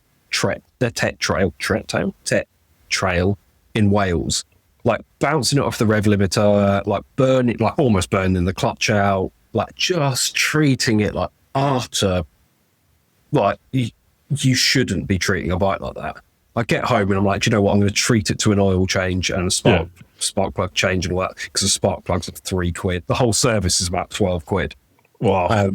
I mean, joking aside, I think the air filter was £4, and then I bought a K&N air filter, which I think was £12 because extra power. K&N, yeah. Yeah. And I honestly, the oil looked like it was still new. And I was like, the spark plug looked fine. I serviced it and then went back off to riding like a dick. Yeah. I remember Luke saying to me, he was saying, right, don't, because when I did the Sinus 125, that literally was in red line for 2,500 miles. And it was still fine when I finished it. And he said, you can't do that with this one. You need to keep it, one bar of red is okay and then come down, but don't sustain it. So I was like, okay. And that's what I did. And he kept saying to me, like, make sure you check the oil as you go. Like, you can't run these down in oil. And I was checking the oil as I went. I even bought some oil thinking, I got to Cardiff. And I remember thinking, this will need some oil. Nope. No. Checked at John O'Groats. Fine. Fine. Just bulletproof. It's just, they're. Apart from it damages your cock. That's the only thing. It damages your cock. It damages your cock. If you start the journey without one that works, it doesn't matter. So there you go. Maybe it's really good for like a 67-year-old bloke. That thing that hasn't moved for 20 years. That's what you need. There you go. Consumer advice with Sam and Bruce. Yeah, you never thought you'd. I'll have to add that to the review actually when I do it. Yeah. Charlie Callard. Good evening, gentlemen. Hope you're both well. So a couple of questions. Did Elvis Presley really die when they say he did, or was it faked for him to have anonymity in his old age? Oh, it's fake. It's all birds aren't real. It's all what's the word I'm looking for? You know what I mean? Bollocks. It's like like Jeffrey Epstein's still alive. Conspiracy theory. Yeah. Mm-hmm. Yeah. So where do you think Elvis went then? God, you had to do it, didn't you? Just had to do it. Yeah. I would assume, I don't know. I mean, that was a long time ago, long time before I was born. I would assume he went off to somewhere in like the Bahamas or something like that. It was the 70s he died, wasn't it? Yep, probably. I think it was 76. That's when I was born. Hang on, I'm going to have to Google this. Stand by, people. That was still like nearly 20 years before I was born. What? Yeah. I mean, it was 16 years, but gloss over that. He died in 1977, a year after I was born. Well, you can't claim that you were. 92. But why am I even entertaining you? Why am I having a conversation with a walking sperm? I make you feel young. And that's why you love me so much. You don't. You are an old head on apparently a very young body. No, I'm a knobhead. There's, but that's you are how my mates and I act, and I had no so idea you're an arsehole as well. Then. Yeah, I'm a complete cock, but I had no idea you were 12. Jesus Christ! Wow. See, what's more scary is when you listen to like what I consider kids now. Like if you talk to a group of people in the gym or whatever, they're like, "Oh yeah, I was born in 2004." You're like, "I'm sorry, what?" Yeah. 2004. That was 2 years ago. What are you talking about? Yeah. And then when you say you were born in you born in the 1900s? Don't say it like that. Yes, I was, but no, I didn't know Henry VIII. Shut up. do you want to know what I've also just clocked from the other side of my room? What? With what this whole conversation's been about so far. Just KTM and GS's. Oh, have I got a BMW hat? I don't own a BMW hat. Because you're not cool enough. I'll tell you what I do own though. Like BMW, take note. The amount of fucking sales I've given you. Look, I've got a KTM bottle opener. They gave me what's BMW giving me? Hee-haw. That's what it's giving me. Headache from all that oil spilling out on the floor. Yeah, I'm all right. No, that was a KTM. Joke. That was a KTM. Shut up. We're making it about BMW. Sorry. Yeah. Do you know what I really want? Uber reliable machines and great customer service. Sorry. Yeah, that's right. You're talking about BMW or GS? No, definitely not. I'm talking about flip flops. You know, we both got those flip flops the other day with the appendage. Did you get some as well? Yes. Yeah, of course I did. Excellent. Good work. I bought some on that evening. Completely forgot I bought them because they turned up like a week and a half later. KTM, my mate Demo bought me them and sent them through. Yeah. Thank you, Demo. Top man. Cheers, mate. Thanks. I can't wait to just wear them on a beach somewhere. KTM used to make, I don't know whether they still do, but they used to make flip-flops with a bottle opener in the bottom of them. Yeah, that's right. Yeah. So you could literally just like that on the bottom of your shoe. And I was like, that's cool. That's KTM. I like that. I rate that. That was an Aussie brand, wasn't it? There's an Aussie brand of thong that have that. Yeah. And I think KTM just rebranded one of theirs, I think, for that. Yeah, it's brilliant. Brilliant. Mm-hmm. Yeah, I'll write that. Have we even answered this question? Yeah. Did Elvis actually die? I'm in the camp that thinks he did. Your camp? He didn't. I always thought you were camp. Yeah, I agree. I don't think he was. I think there's a lot of celebrities that get fed up, and unless they get taken over by clones like Ariana Grande and all those people. Oh, go on. This is a bit young for me. Go on in. Have you ever got in these like holes on Instagram where you just end up, or YouTube, you just end up in absolute drivel pit of conspiracy theory and stuff? I love a conspiracy theory. Yeah, I love a conspiracy I do, but then it gets to the point where like someone says something, you like, it gets to the point where even for me, I'm like, oh, shut up, mate. And then that's my that's my tick off. I'm not going to watch this anymore. You ride the wave, don't you? Going, that's oh wow, yeah. And then all of a sudden you're like, don't be a dick. No. Let me Google what the Anunnaki are and all this sort of stuff, and you end up in some absolute. Did you know that we are the aliens? Like all this stuff. No, I'm fully in the opinion of, I think if you have to escape the Hollywood matrix, you kind of have to die, as it were, in some form, and then you just have to shave your hair and bugger off somewhere else. Because you have to, don't you? Because if me or you stop YouTube, and then we went out somewhere, and you just completely stop. Yeah, well, they do with me because I'm a superhero. But they would go, oh, mate, I used to watch your YouTube. People still comment on my video from like 8 years ago. I'm like, I had a bloke comment on my video the other day on my Cardo Packtalk Edge review. And in that video, I basically slagged off the Senna 30K, because I had that 30K for 2 years and it was the biggest heap of crap I've ever used. Like, if my weather app said it was going to rain this afternoon, the Senna would die. Like it was that afraid of any moisture. And And I basically compared my cardo directly to that because that's what I had at the time. This comment was about a mile long, and it was just, you should compare it to the new 60R, blah, blah, blah. I was like, yeah, but have you looked at when this video was released? Yeah. No. So that's probably why. Followed by your dick. Yeah, nice one, Knob. Right, mate, the booze has got to me. I need a pee. Stand by. Right, I'll be back in a minute. I don't know what he said there. I don't know whether he's leaving this recording. Is he leaving this recording? Do you know what? KTM's so better. But he's going to come back. Should I just absolutely... I can't hear you. I heard something. Is that his riot police helmet? It is, isn't it? When he gets back, everyone, I'll ask him to... Apparently, he went around the world. Don't know whether he's told you this. Apparently he did. So he doesn't talk about it much. So what I'll do is I'll make sure he's got a bit of time to talk about that when he gets back. Hopefully he leaves this in. Bruce, if you're leaving this in, you're welcome, mate.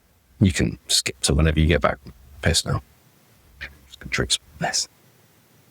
Just going to crack the window because it's getting warm in here. Nothing to do with the fact that I've had a lot of whiskey now. This is like my 5th one of these. Yeah, I'm making a dent in my bottle, I've got to say. Yeah, slange. Off we go. I mean, you do full-size glasses. I've gone like maybe up to here. Well, you know, that's because I'm Scottish, Samuel. Moz is going to... There's a guy called Ian Morris, who are one of the patrons. Absolute legends of patrons. Every time I drink any whiskey, he just sends me like 8 throwing up emojis because he hates whiskey. Really funny. You need my kind of patrons because when I drink a whiskey, they send me a bottle and go, try that. Yeah. If I do that, I'm screwed. Oh, right. Let's crack on. My second question. This is from Charlie. My second question, asking for a friend, of course. When purchasing your new favorite, When purchasing your new favorite butt plug, how do you decide what color gem to have on the end? Make sure it's a dark color. Why is that? So does it show through your leggings when you're in the gym? No, if it's no, because then you get the light up ones, the ones that do all the little sparkly colors and stuff. Yeah, the LED ones, they're cool. Make sure those ones are waterproof though. No, you want one that's dark colored because then you won't see when you know it's I'm digging myself a hole here. I was going to say, because then you can't see stuff on it, but I realise I'm just keep digging and you're just looking at me like I'm a complete creep. I tell you what, you youngins lead a different life. Yeah. Wow. Cheers, Charlie. Thanks for those questions. Love Charlie. Charlie's such a nice guy. He's a top lad, top boy. Charlie is the first person that made me feel like a hashtag celebrity. He asked for a photo with me, and we did a Christmas meal, and he asked for a photo with me, and I was, well, then him and Blue and Lou Rides. There's these couple down in Cornwall, lovely people. They were the first person that actually ever asked for a photo of me at ABR.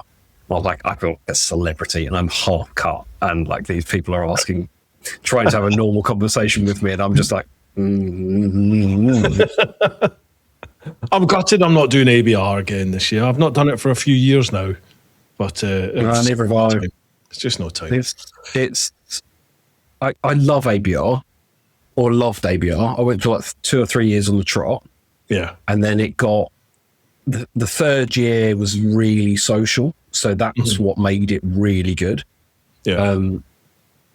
But I think I looked at it like, like the Motorcycle Live show, if you go every single year, it gets a bit samey. Yeah. So it was starting to get like that. I was tempted to not go on that 3rd year, and then it was just a piss up with a load of people I really get on well with. So that's what made it better. And then those people didn't go the year after. So none of us went. And I haven't gone since. But I just, that last year, Tim Rodey messaged me and went, he was like, "Oh, it looks like we're the only two people not doing a speech at ABR," like having a bit of a joke about it. Who's doing a speech this year, Tim? Suck it in, haven't you? Yeah, I've got to admit, I made a personal decision a couple of years ago. I was just like, I've done it for a few years now, and it's like, just take a little break from it. And now things are just, tours are busy, so I'm out there doing the adventure. So that's that. Oh, we'll see. Maybe next year. I don't know if I'll be able to do it next year. Actually, we're busy next year. Well, no, it's just we're doing even more next year. So with the tours, getting old. I'm getting old. I'm getting old. You'll be looking at that Royal Enfield 450 going, oh, do you know what? This is it. Next one, Cathal Lennon. Well, lads, been watching you both for quite a while now and only recently became a patron of you both, which is a bit of a coincidence. But anyway, love the content you both put out. Thank you. Cheers, Cathal.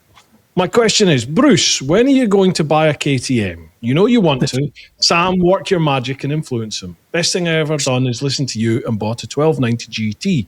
Unbelievable machine, that LC8. Love your work, lads. Keep it up. I would buy a KTM, but I just don't have the bollocks. No, I don't have the faith in any dealership near me to sort out any issues. I'm not naive. I've had issues with my BMW, but my dealership, I go 80 miles to get to my dealership, but they look after me and they get the job done. So I'm perfectly happy to travel distance to do that. From where I am, there's no KTM that I'm aware of that will do that. So now, because my bike isn't just for fun, it's a tool. So if I have an issue, I need it rectified pretty damn quick or a replacement given, and BMW fill that. It's not BMW UK. They couldn't care less. It's my actual dealership. And I Group 1 Brighton. Yeah, I'll give them a plug. Group 1, they give me fantastic service. That's why I go to them. I've tried all of them round about me. Although there's a new one opened up in Canterbury, but I've not been to them yet. That's the big thing, though, isn't it? I think because weirdly, on one of the 7-minute voice notes, Dave and I have discussed the BMW KTM thing, and he once he saw how much, because I think this is the thing, a lot of people have gone, I don't know about KTM, and then I've done 62,000 miles on my 1290, and I've done 9,000 on my Super Duke, and they've been brilliant. They've been absolutely fantastic bikes. And I think Dave has said before, he's just like I would buy a KTM, but I don't have a KTM dealer near me. I don't know where my nearest KTM dealer is. And my BMW dealer is 5 minutes down the road, and I get on well with all of them. They know exactly who I am. They've looked after my bike for X amount of time, and I've got a really good relationship with them. And I think that means more to a lot of people. Oh yeah, absolutely. Like Dakar Steve I know he's got no dealer anywhere near him now, but at the time he was looking, and he was like, he went KTM because that was the closest dealer. He doesn't matter what bike he gets, it turns into a lemon. He's gone back. He's gone to BMW now. His KTM just shit itself. Yeah, he's one of the ones that I know. Yeah, he's one of the guys I know who was like shouting from the rooftops about how great the KTM was, and now it's fallen apart on him, sadly. There's no getting away from it. If you're that type of biker, that type of rider, the KTM is the best brand out. It's the best machine out there. It's a fantastic riding machine. They just need to sort their customer care, customer service across the board out. You get fantastic dealerships, you get dog shit dealerships. The disparity between the two is extreme. BMW, you get brilliant dealerships, you get the odd crappy one, and they don't last that long before they either change or get taken over. I think that's the big thing. But I think to be fair, it's the same. When I had that Yamaha Tracer, Sorry, I'm in the process. I've realised that I'm quite washed out, so I'm just going to make myself a little sunshade because I got my lights in my camera because I'm that much of a weirdo. Such a professional. No, I'm just. Yeah, for the audio listener, I'm really sorry about all this extra noise that's going on. Apologies, sorry. Sam thought it'd be a good idea to open a box next to the mic. Sorry about that. Didn't make any difference whatsoever. What's Brilliant. that? So What have you put on there? just a little lens cover. Basically, it's a bit of cardboard. And basically, the lights are. I put spotlights in this room, or I didn't, the electrician did. And it didn't make it. It makes me look like I've got a massive dent in my forehead. Well, I mean, you need to up your game. You're a semi-professional YouTuber now. You should have your own lighting rig going on. I have spotlights. I don't use them. I have independent lights. I have my main light here. I have my fill here. And I have Who's my Phil? backlight there. What's Phil doing on your desk? This is Phil right here. Yeah. Nice. Come on, It's Sam. just- Step it up. just Step it up. sitting. Well, I've got some fancy paneling, which is probably the same as yours behind me, but it's there, not there. So, Just sods. hearing excuses, people. I've got my Right. Next question. helmet's up Tom there. Murray. helmets up there. Good. You want? Yeah, Just got to sort this all out. Oh, Tom Murray, give us a pasty, mate.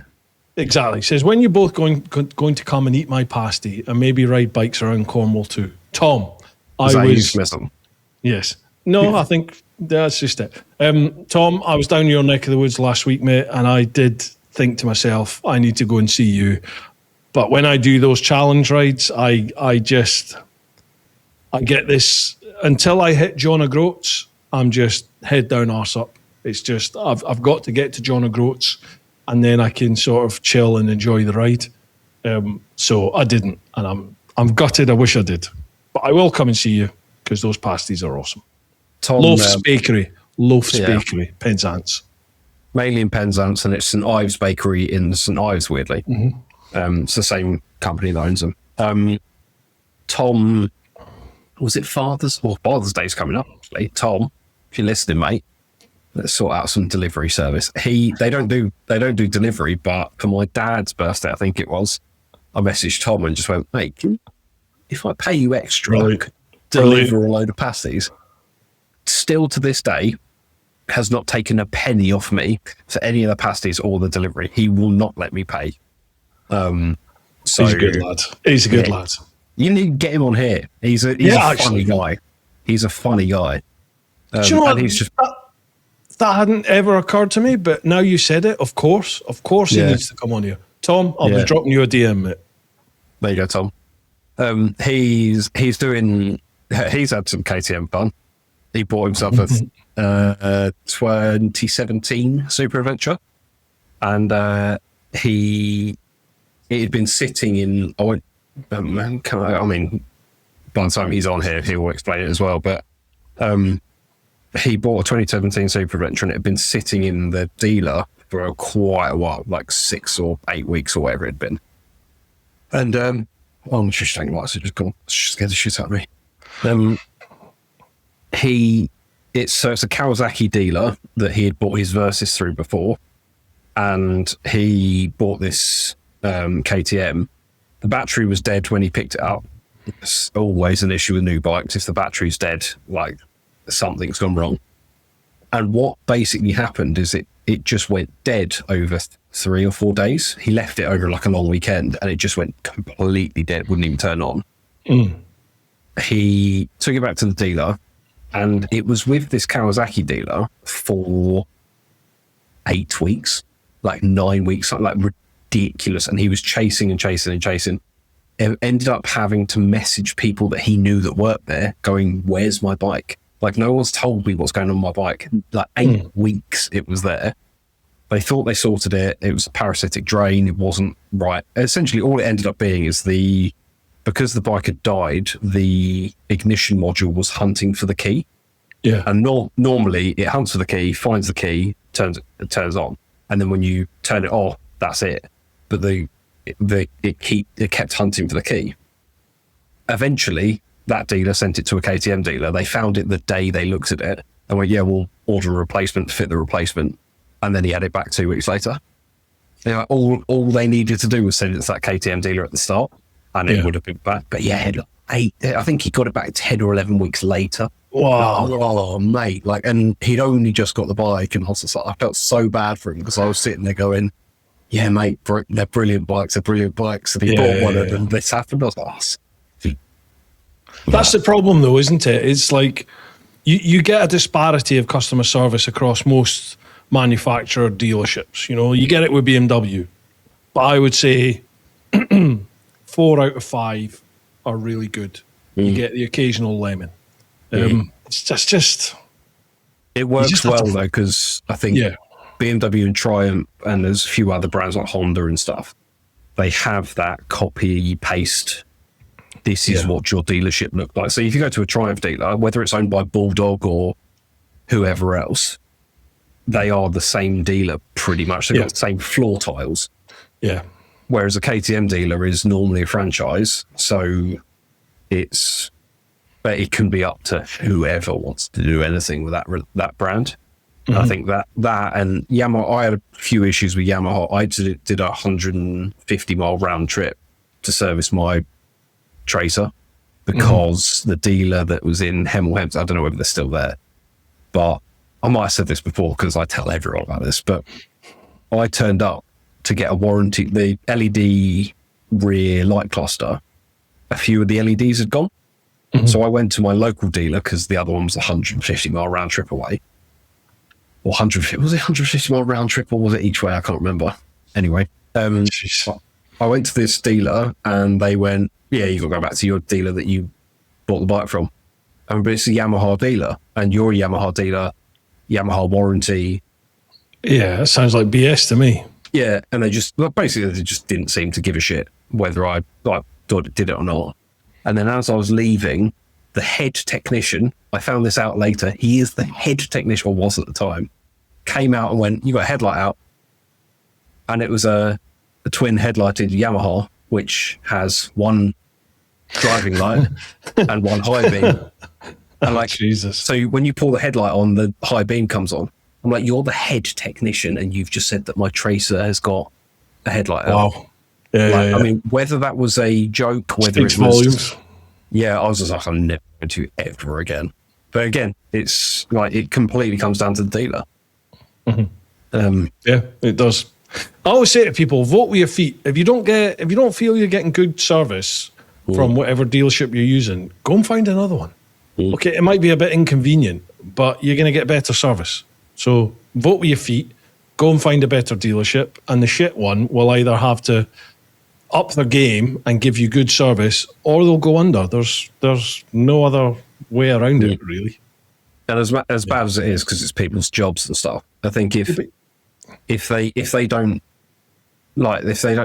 make it work, you're in a sales industry, you're in a sales and customer service industry, that is your job. If you don't like the job, Elsie, I think find another profession. But if you can't be asked to look after your customers, anyway. Yeah, totally agree with you. Next one, Mark from Leeds. Oh, here he is, the horrible little baldy. Bruce, you're really scraping the barrel with Team U Matt Armstrong. After the absolutely fantastic podcast with Warren and my good friend David Ashpole. Samuel, put some shoes on. No. Elsie is cool, though. Explain the name for the folks that don't know. Elsie, yeah. We have a... So you have a dog Instagram account now, don't you? No, it's just my bike Instagram, but I just put lots of pictures of dogs on there. We have a young little pupper called Elsie. She's beautiful. She's a lovely little thing. I'm going to get a picture. Which of the 7,000 pictures of my dog do you want to look at, Bruce? Oh, any of them. Let's show us all 7,000. I mean, there's that one, which is just... Oh, look at the puppy. Yeah, she dogs is... are fucking awesome, aren't they? I love dogs. They're the best thing ever. She's a now 11-month-old Staffy Bull Terrier Cross. And she's just the best thing ever. She likes to roll in fox shit, which is great. She's a dog. Yep. But but she's a stunning little thing, really, really stunning. And when we picked her up from this couple in Guildford. So they had 2 13-year-old chihuahuas and like miniature ones. Like I've eaten bigger burritos than these chihuahuas. So they had those, and they had a old French bulldog, and the French bulldog passed, and the husband thought it'd be a really good idea to get a puppy.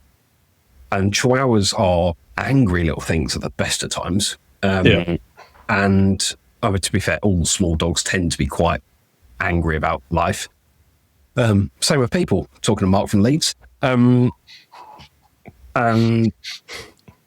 they had her, and then they got Elsie, well, now Elsie, and they just didn't, like, I mean, they loved her to bits and everything, but they treated her like a chihuahua, so they didn't really walk her. When they did walk her, she was never off lead. She'd never been off lead when we bought her, or bought her. Well, I guess it was kind of bought, rehomed. And they were like, oh, she's quite aggressive with food. She doesn't like kids or other dogs. She barks a lot and all this sort of stuff.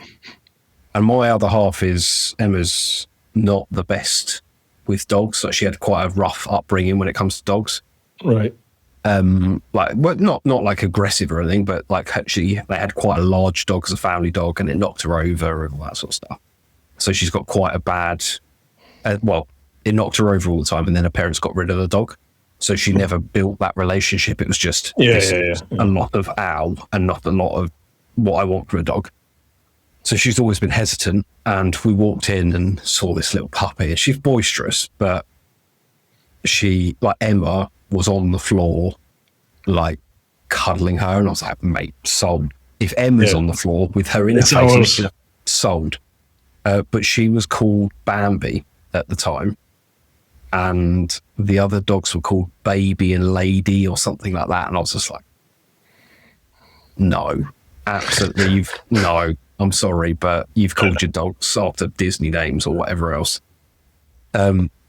So I was like, oh, I wonder what we call her. Instead, we were looking at like all these different names, and Mark said you could either call her Katie for KTM or Elsie for LC8, as in the engines of a KTM.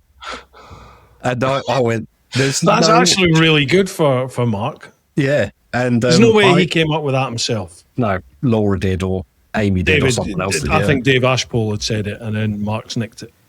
No, Dave, no one listens to Dave's voice notes. They just skip through them. But I said, there's no way on earth that Emma is going to allow me to call our dog after a KTM. And I said, Elsie, and Emma just went, quite like that name. Yes. So our dog is named after an LCA engine. There you go. It's like my son. My son's called Ellis after the William Webb Ellis Trophy. You know, the Rugby World Cup. That's what he's called. Yeah, it's fine. It's fine. I just came out. I said, Ellis. What about Ellis? And his mum at the time, she was like, "Yeah, that's a really nice name. I like that name." Like, yes. Yeah. We're going to get another dog called 1390. Awesome.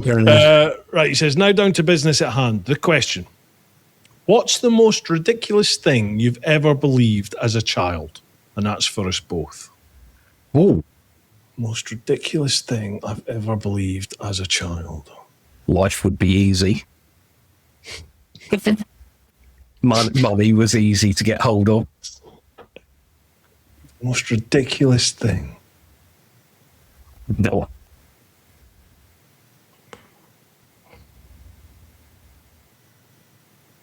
I can't think. I mean, you would say Santa Claus, but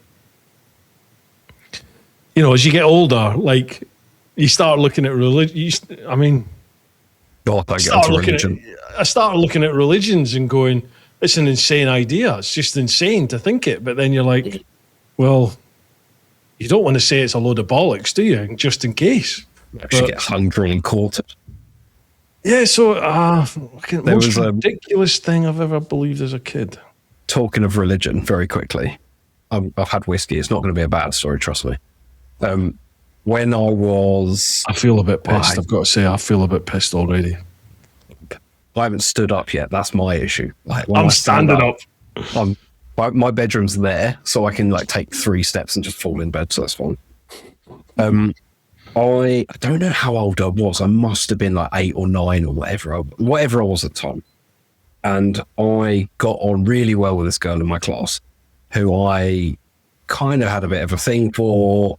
I think she had a bit of a thing for me, young bloke and all that bollocks. Careful, Samuel. You cannot consent at that age. Careful. Depends on the religion. But I won't go into that. Oh, fucking hell. Sorry, we're like 2.5 Good hours point, well in. made. Yeah, Come on, Tommy. No one's gonna say anything now. Till I use it in a reel. Yeah. Yeah, I know, right? That's gonna get me cancelled, isn't it? Never mind. No, mate. No. Don't worry about that. Don't worry. Well, no, because Starmer is gonna. He's. Fuck him. God. Jeez. At the risk of being political, fuck him. Jeez. Yeah. Anyway. Yeah. Anyway, we'll gloss over that. Yeah, there's this girl that I was really quite fond of. She was quite churchy. And I kind of thought nothing of it. I thought, oh, well, kind of whatever. Like, I'm not particularly religious. I could kind of see why people were interested in like a higher being type thing. Even at that age, I was kind of like, yeah, I kind of get it. Afterlife and all that sort of stuff. And she invited me to one of her church ceremony things.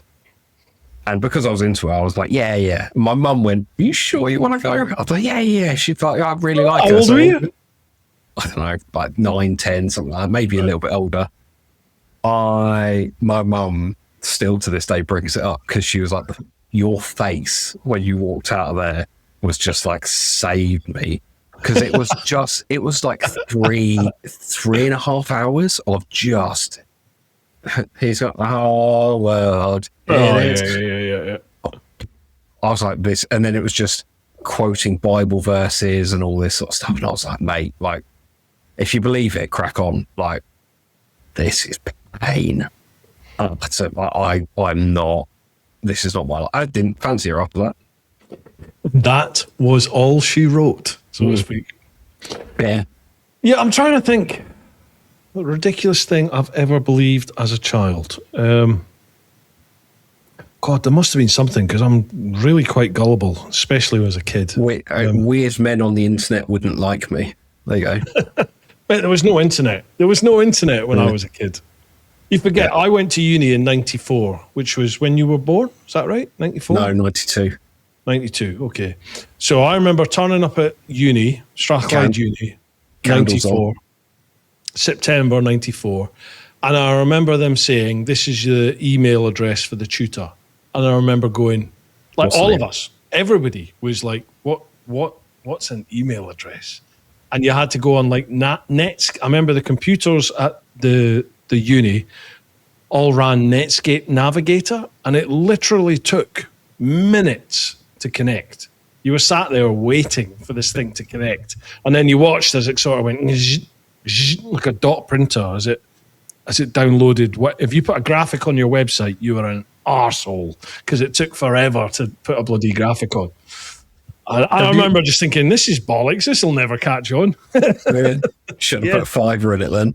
Have you seen the reels of people playing the sound of dial-up to someone that under the age of 20? They just have no idea what it is. Oh, man. And also, it's weird now. Like, if you ask someone, like they say you can tell how old someone is based on. So if you've got someone that looks maybe 30, 25 to 30. Ask them how they would mimic a phone. So if they said, oh, you're going to call someone, because if you're over the age of 30, you do that. Yeah. And if you're under the age of 30, you do that. And it's just like, it's weird. Like, you don't even think of that. But yeah, you've played the sound of dial-up. So many people are like, oh. Or isn't it? You say, this is a floppy disk. Like, show them a floppy disk. Yeah. Like, oh, someone's 3D printed the save logo. And you're like, no, that's a floppy disk. You remember the floppy disks? Do you remember them? Talking of floppy, you after that scooter.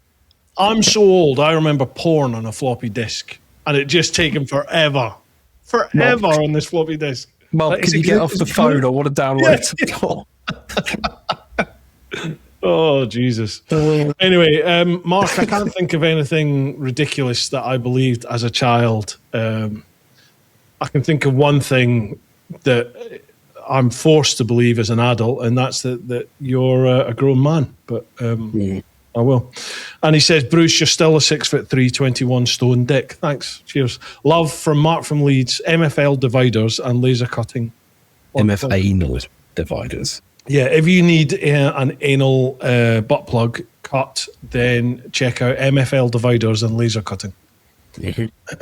I'm not letting that MF anal die.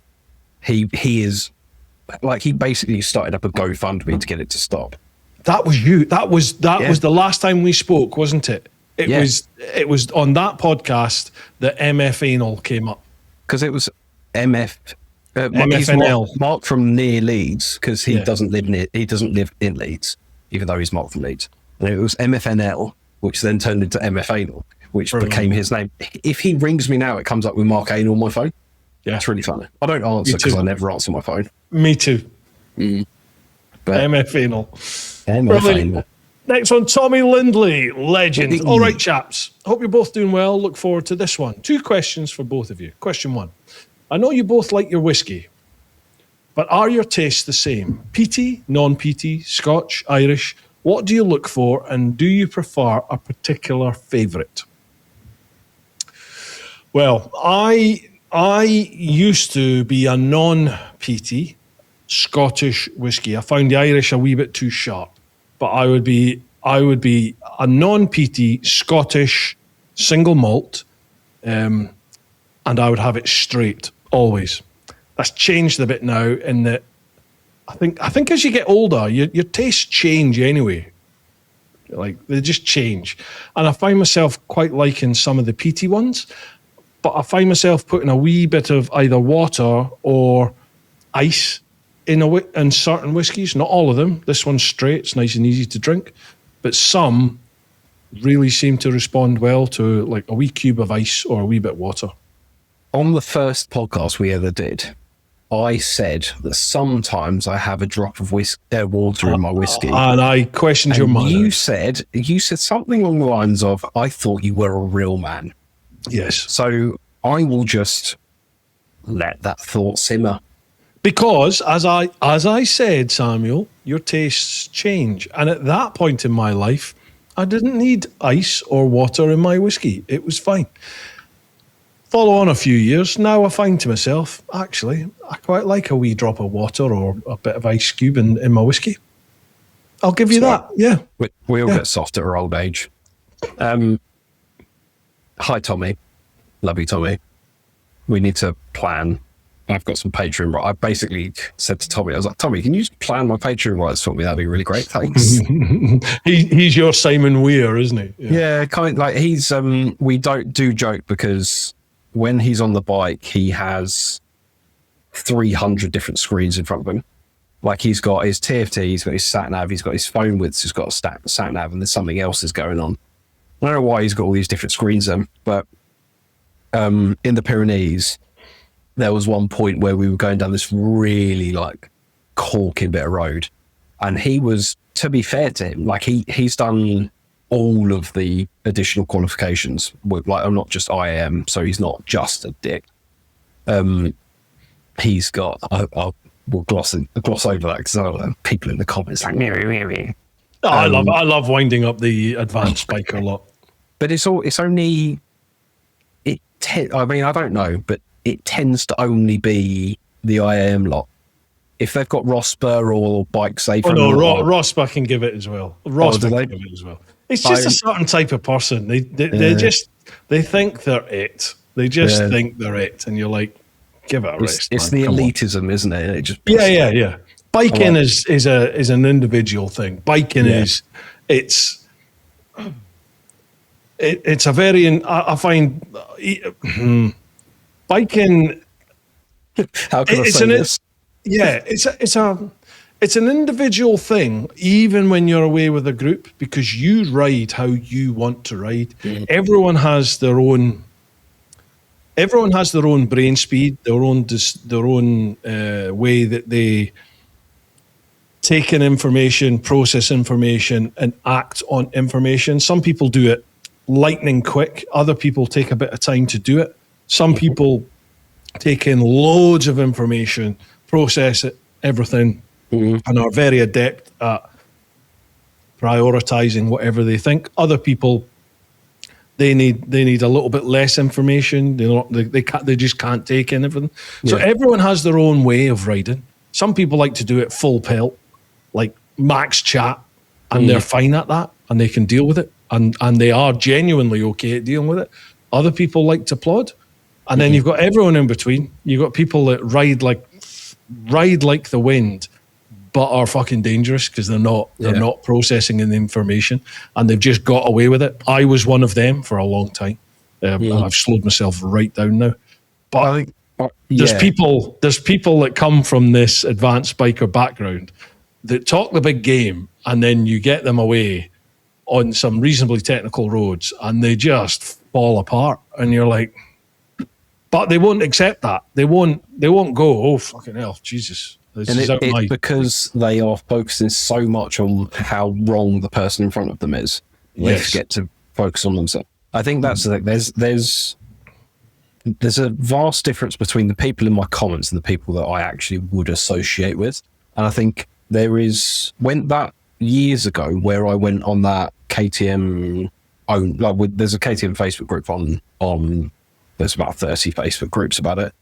But there's one where there's a guy called Frankie that organises a lot of the ride outs. This is you remember years ago when I hit that patch of gravel when I just low sided in. Oh yeah. There was that, and I on that group there was about 5 or 6 people that were IAM, top level IAM certified. And I was talking to Mark, who's one of the guys who, like, he's quite active in all the Facebook groups and stuff. And he's a lovely guy. I get on really well with him. He sent me a long message about 2 days later. And he was like, mate, I've analysed everything about that ride. And he said, being completely honest, but basically the message got to, being completely honest, I don't think anyone would have been any different. Whether you are IAM qualified, whether you were Rosper or anything like that, that gravel, the truck was covering the gravel. You were doing 30 mile an hour. That's also my problem. I only crash at under 30 mile an hour. So if I'm doing 100 mile an hour on my back wheel, I'm completely fine. Apparently. But he basically said, he was like, mate, I don't think he was sodding quick as well on that bike. Like, he got on his bike and buggered off, and I was like, oh, okay, we're riding like that, are we? And he was really nice about it. He was like, mate, I think your riding was decent throughout the day. Like, there was some bits where like the book would say you'd do this different, but I don't think your crash wouldn't have changed based on whether you had an advanced qualification or not. And I really appreciated that. But it's when it's people with a certain qualification where they go that you didn't ask for their input and they volunteered their opinion, and it's just, if you were this, you were that. Like Kate, when Kate did her IM, and there was everyone in the comments just going, you shouldn't have got that. They did that. The vitriol she got for that was just ridiculous. Yeah, and I'm genuinely contemplating. I don't really get them anymore because I don't really get those people watching my videos, but I am so close to doing my IAM, Rosper, and all that sort of stuff, just so I can go, I've ridden like a dick and you don't like it. I've got a better qualification than you've got. just as like a rub that in. But yeah. Well, what was I saying? Tommy, that was the reason we were talking about that. Tommy, whiskies. Yeah. Favorite. Tommy in Pyrenees, he's got all these different screens. Well, that's it. Yeah. We were riding down that road. And to be fair to Tommy, I'm on the Super Duke, he's on the GSA, fully loaded with panniers the lot. And there's a couple of times where I looked in my rearview mirror and I'm like, how the fuck is he there? Like, he is on my tail. How? So he's bloody quick. And there was a bit of road where I got to the end and he was nowhere to be seen. Like, I was just like, yeah, look at me. I'm amazing and all that sort of stuff. He was like, yeah, sorry, I was on the phone to BMW that whole way down there. Oh, cheers, mate. And there's a few times where he's like cocked up turnings and stuff where he, like in the Pyrenees, he did a few different U-turns because he sort of went down a bit of road because he was focusing on something else, and he went, "Oh, sorry guys, got to turn around." So we abuse him for that now. Really funny. But yeah, sorry. Whiskey. Whiskey. PT, non-PT, Scotch or Irish? I'm non-PT.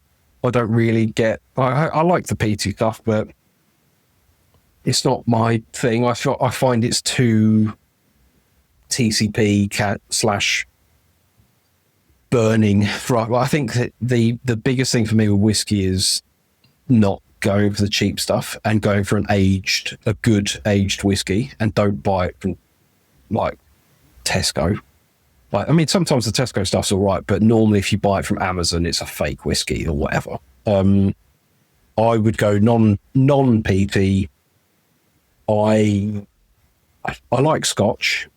My favourite ever whiskey that I've had so far was Scotch. It's just whiskey. It's not Scotch. It's Scottish whiskey. You fucking septic. It's whiskey. No E. It's whiskey. It depends whether it's Irish whiskey or Scottish Scotch. Whether it's got an E or not. So a lot of people correct me on whether I put an E in the spelling of whiskey. I'm like, well, actually, no. It's only it's no E if it's Scottish whiskey. Exactly. So there's no E. There's no E. Unless it's Irish or Japanese or anything like that. It's not real whiskey, is it? It's not real whiskey. I pick the dipper. There's some bloody good whiskey that hasn't come out of Scotland.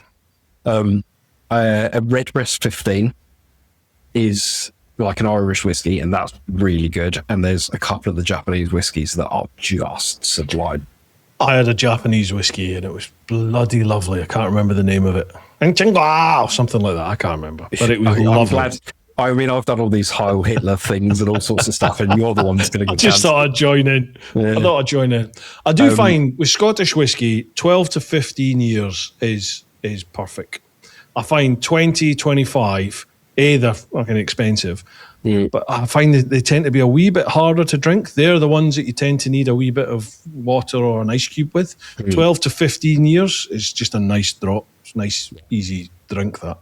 Yeah, and I like a Jura. Jura's my whiskey. Yeah, I love a Jura. Jura's good. I think Jura, again, I have to go slightly more aged and less. Like I'd go for the 12 or up from there, because otherwise it's a bit not weak, but it's a little bit entry kind of warm up whiskey, as it were. Like I'm drinking this now. Oh, Slave's back. Hello, Slave. Elsie's got the squeakiest toy ever. Can you hear squeaking? No. Nah, she got this way. Slave, while you're here, Emma's called Slave, by the way. Hi, Emma. Bruce says hi. Water. Please. Water? Yeah. You were just talking about putting water in whiskey. You can't say anything. You have no... I need to be... Are you putting water in your whiskey then? Is that why you're asking for water? No, I'd just like to swap between the two.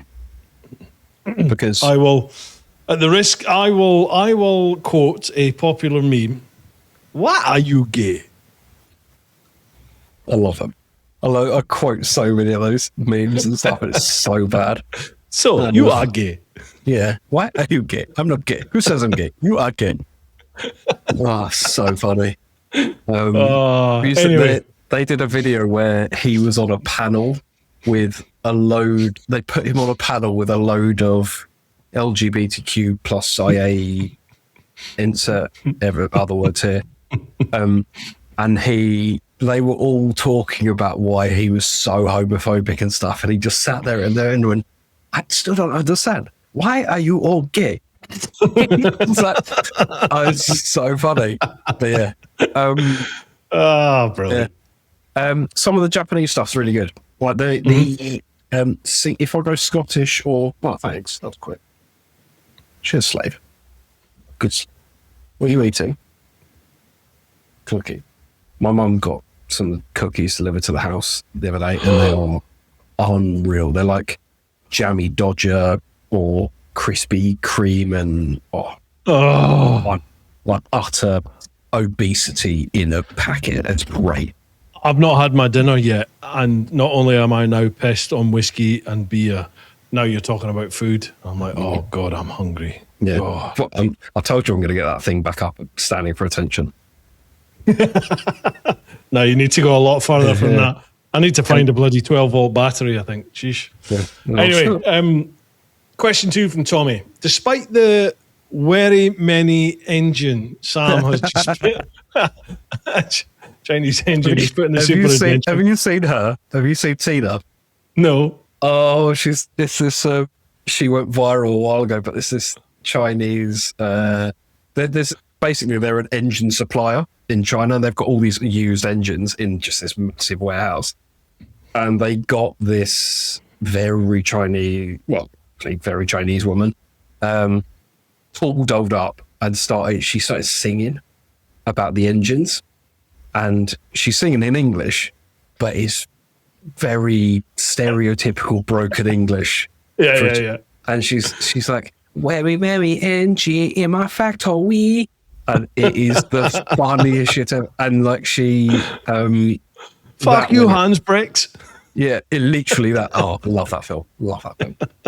And it is the fun. I'll send you some later. I haven't seen it for ages, but Tommy, when I did those engine swaps on the Super Adventure, he just kept sending me her like, oh, very many engine in my factory. So funny. Anyway, carry on. Right, let's get to his question. It obviously holds huge sentimental value, much like the Gixxer does for you, Bruce. Are there any other bikes or things you've previously or currently own that give you that same feeling and you'd struggle to part with? Ladies first.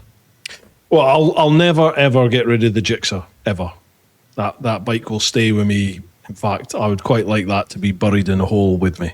Yeah, I'll keep that. Anything else I'm sentimental about? You haven't had that many bikes, like actually your bikes, have you? Though, have most of yours have been GS, apart from Gixxer. What did you do when you got back? Did you get the GS straight away? No. I had you had a Tuono, didn't you? I had a Tuono, the first Tuono V4, 2014. I had that, and then I had a Tiger 1200, first 1200 Explorer. And then I moved on to GSs, and I've had GSs ever since. Yeah. I was going to say, I didn't think there was a million bikes between your Gixxer and the GS. No. Outside of bikes, is there anything I'm sentimental about? I can hear the squeaking through outside of my headphones. These What's are like squeaking? the dogs downstairs. Obviously. All right. No, I don't think there is. Just my Gixxer, Tommy. To be honest, yeah, just the Gixxer. That's the one for me. She'll always be with me forever. That bike. That's it. No. What about you? I mean, I love the Super Adventure. I love that thing. I feel a bit bad about it because it's just sort of sitting at the back of the garage. And I think like the reason for weirdly, I said about this on my 1390 video. I think I put it in that. But it's like that bike is phenomenal. Like it's such a good bike, and it's the bike that really opened up the world of bikes to me. It's the one I've done all the trips on. Yeah, Scotland and Ireland and Pyrenees, stick that's Pyrenees on it. France, Germany. We obviously went to Austria and did the KTM Adventure Rally last year on it. Like it's such a good bike. But I think my current garage. Again, I think I said this exact thing in this video. So if you watch this video, you're welcome. I do not feel sorry for me with what I'm about to say. Yeah, it's very much buttering up Dave's argument that I'm loaded. It's not because I pay my bikes off and keep them rather than paying £700 a month on a finance deal. We have on this house, it's built in the 50s, I think, and our garage is a single car garage from the 50s, and it's designed for a car from the 50s. There is nothing that would fit in there. Like if you have a Golf nowadays, it would not fit in our garage. I have 5 bikes in there. So I have the Super Duke, the Super Adventure, the 916, the Ducati 916, and 2 monkey bikes. So kind of 3 and 2 half bikes.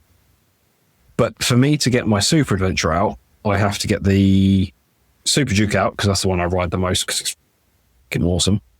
And then the Ducati's at the front because that's the one I've been trying to fix constantly because it's a Ducati 916. So for me to get the Super Adventure out, I have to get the Super Duke out, the 916 out, then get the Super Adventure out, then put the 916 and the Ducati back, the Super Duke back in. So for that reason, I kind of don't really get it out. And I feel so bad about it. And like it got to the point where I'm almost on, I'm very close to selling it to Mike Jakes. He basically said to me the other day, he was like, I want a new bike. I know everything. I know the whole history of that bike. If you want an easy sale, I would love it. I would absolutely love that bike. And I'm very close to selling it to him just because I'd rather see someone else enjoy it than than it sit in the garage. If I had my big extension garage, double garage that I want, that I'd need to find 30 grand down the back of the sofa. If I had that, I probably wouldn't even come close to wanting to get rid of it because I'd get it out more. The only other bike that actually is in that ballpark is that Ducati. Like, I hate that thing with a passion, but I also love that thing with a passion. It is the most, it's stunning. And if you get it on a day where it works, it is the best thing ever. It is unbelievable, but it's also a prick. Like, I hate it. What is it about it? What is it about it that makes it such a nightmare? I bought a low mileage, which is more expensive. So when I picked it up, it had 6,000 miles, or 6,700 miles. So really low miles as a bike.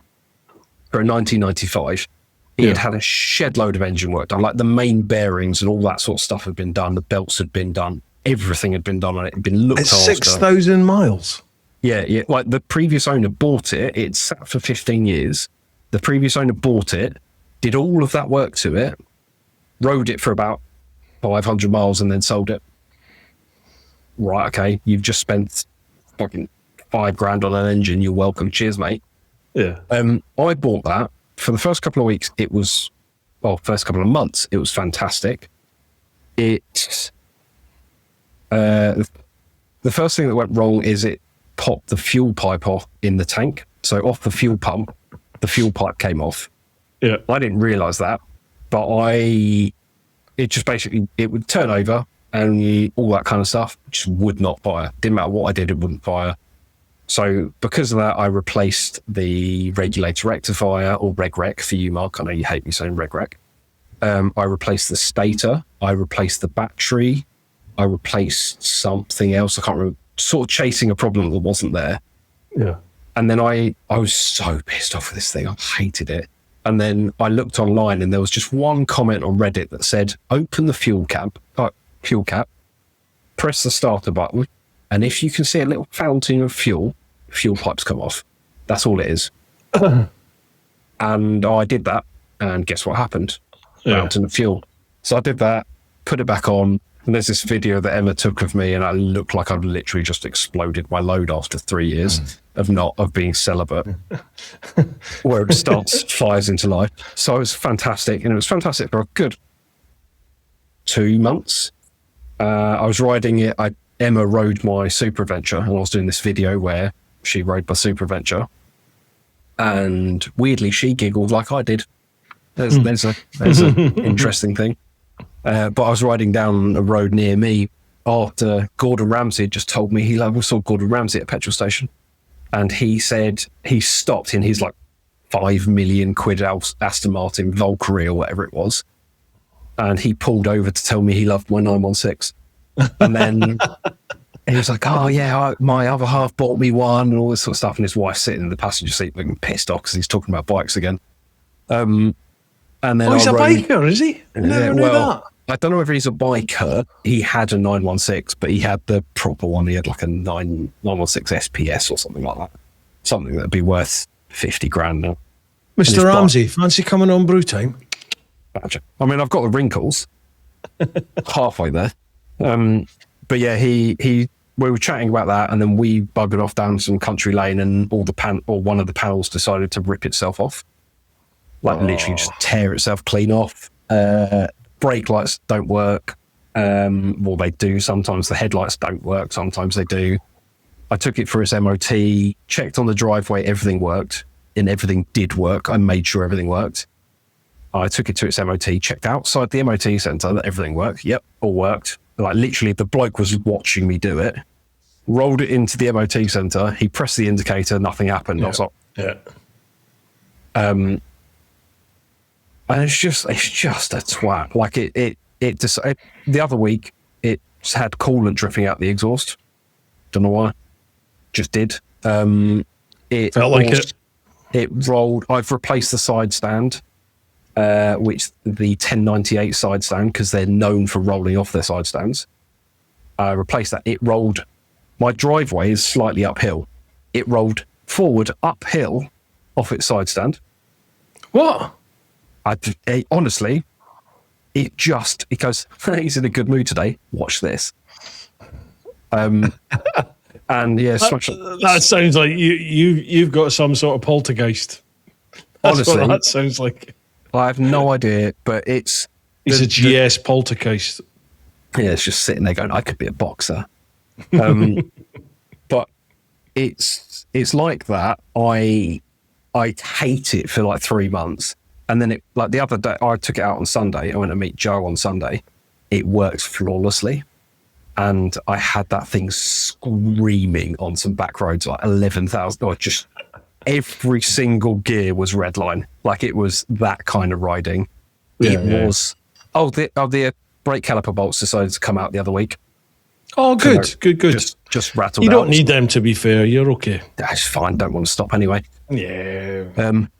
And yeah, I rode it the other day, and it just, when I'm about to sell it and go, this thing, I hate it, get out of my life, stop causing me stress. It performs flawlessly, and I'm like, oh my God, I need this thing forever. It's like the poisonous X that you're trying to get rid of, isn't it? I think I made that similar reference in a video as well. I was like, yeah, it's like the one that she's a bitch and everything, and then she gives you the really good time, and you're like, maybe you can stay. A really good time. When I bought that bike, I was just like, it's got 6,000 miles. She does sexy time very good. Cool, you are drinking, aren't you? Doing accents and all sorts of stuff. When I bought that, I was like, it's got 6,000 miles on it. I'm going to piss everyone off by using it, because people are just going to go, why did you buy it? You can't use it. And I completely understand why people just drain them of all fluids and have them as a mental piece. Yeah. But yeah, anyway, carry on. I can't remember where we were. I think that was the last question. Yeah, Tommy was asking if what would you never get rid of, and I think it would be that one. Yeah. Cheers, Tommy. That's us done with the Patreon questions. We're now over on Instagram because Facebook deserted us. Oh, screw you, Facebook. Exactly. Dave Ashpole again, DAsh999. Not sure if you'll get as far as this Insta question. Sam will be waffling on about KTM being great and that he can wheelie in any gear and nobody cares. Your estate car has a Skyline engine and spits flames. Anyway, another question for Samantha. If you could turn the clock back, would you have still brought? I think he means bought. That annoys me. It's bought, not brought. Shut up, Dave. Would you have still bought your Ducati or spent the money on something else? P.S. I still need to move it to take that picture at Caffeine and Machine. So there's a few stories to tell there. Dave blames me. Basically, did he use a full stop at all in that? No, Dave doesn't. He, like I said, voice notes. Voice notes. He types as he speaks. Yeah, he probably just voice notes into text to speech or speech to text or whatever it is. Gary Hole. The story of taking it to Caffeine Machine. Dave and I rode our classic. So he's got an Aprilia RS Gen 2, I think it is. It's not a Milli, it's the Gen 2 RS V4 basically. Yeah. But it's a V-twin, that one. He took that and I took my Ducati. We rode to Caffeine Machine. We rode like absolute arseholes, and it was brilliant. And then when we got to Caffeine Machine, we took some pictures. You know, they've got all those different signs. Have you ever been to the one in Stratford? No, I've never been, no. So there's a load of different, like graffiti or kind of graffiti on the walls. where it says something about like being skint's not as bad when you've got twin carbs and whatever it is. So there's all these different things. So I was like, yeah, let's get pictures of the bike in front of that. That'd be really cool. I rode his Aprilia on that day. It's a really good bike, and he got it for like $3,000. It's like, yeah, I hate you, because my Ducati was triple that. And I put it in a position where I wanted to take a photo. I maintain this. He was the last person to touch the bike. I said to him, can you just move it slightly further forward? So he did. And then he stepped back, and we both in slow motion just watched it go. Bang. Oh no. And it's the bike that's got the twin arrows that go up either side of the rear wheel. Yeah. And it scratched those. And I just literally, I mean, if I ever come into a load of money, I'm going to buy him some new arrows for that, because I feel it was partly my fault. He technically was the last person to touch it. But I felt awful for that. Like, I felt really guilty. I spent the next 6 months, I had a thing on eBay to let me know if there was any new listings with arrows going up for Austin racing, then Arrow Milli R exhausts or whatever. It was like, yeah, really bad. Well, he's a fireman. He's minted. He's got 19 jobs. Don't worry about it. And He's 19 bikes as well. Yeah, exactly. He's fine. He's fine. Don't worry about it. Cheers, Dave. Richie M87. Did we even answer his question? I can't remember what the question was. What was the question? Oh, you had two. Not sure if you will get as far as Sam will be waffling on with KTM. If you could turn the clock back, would you still bought your Ducati or spent the money on something else? I'd have bought a cheaper Ducati. Because they're all much of a muchness. Like, they're all going to have problems. I thought buying a slightly more expensive low mileage one would mean that's had a load of work would mean that it'd be better. But I'd have bought a cheaper one and then probably bought something like your Milli or non-Gen 2. Don't tell him that. Don't tell him that. That's what he's... You know, when I said the question to him about what colour would your KTM be, that's him fishing for me to give him a call. Yeah. Which you just done. Yeah, you're welcome, Dave. What are you gay? Richie M87. Whose bike sounded better in Scotland? Have you met Big Richie? Have you? He's a fucking legend. I love that guy. He's a beast of a man. Yeah, he's about 9 foot tall. Yes. 30 stone. Yeah. Like, I met him at ABR, and I've been chatting to him online, didn't realise he was that big, and he turned up at ABR. I was like, I was the same. I think he came and met me at one of the bike shows, I think either NEC or London or something, but he turned up and it was like, fucking hell, that's a unit. Yeah. We were sitting on the chair, you know, where there were like the bars and stuff in the middle of ABR. There was all those things. Got bars at the ABR? Yeah. They do beer? Oh. Yeah. There's quite a lot of. I wasn't aware. We tested a lot of it. But there was like 4 or 3 little sofas, and it was me. Yeah.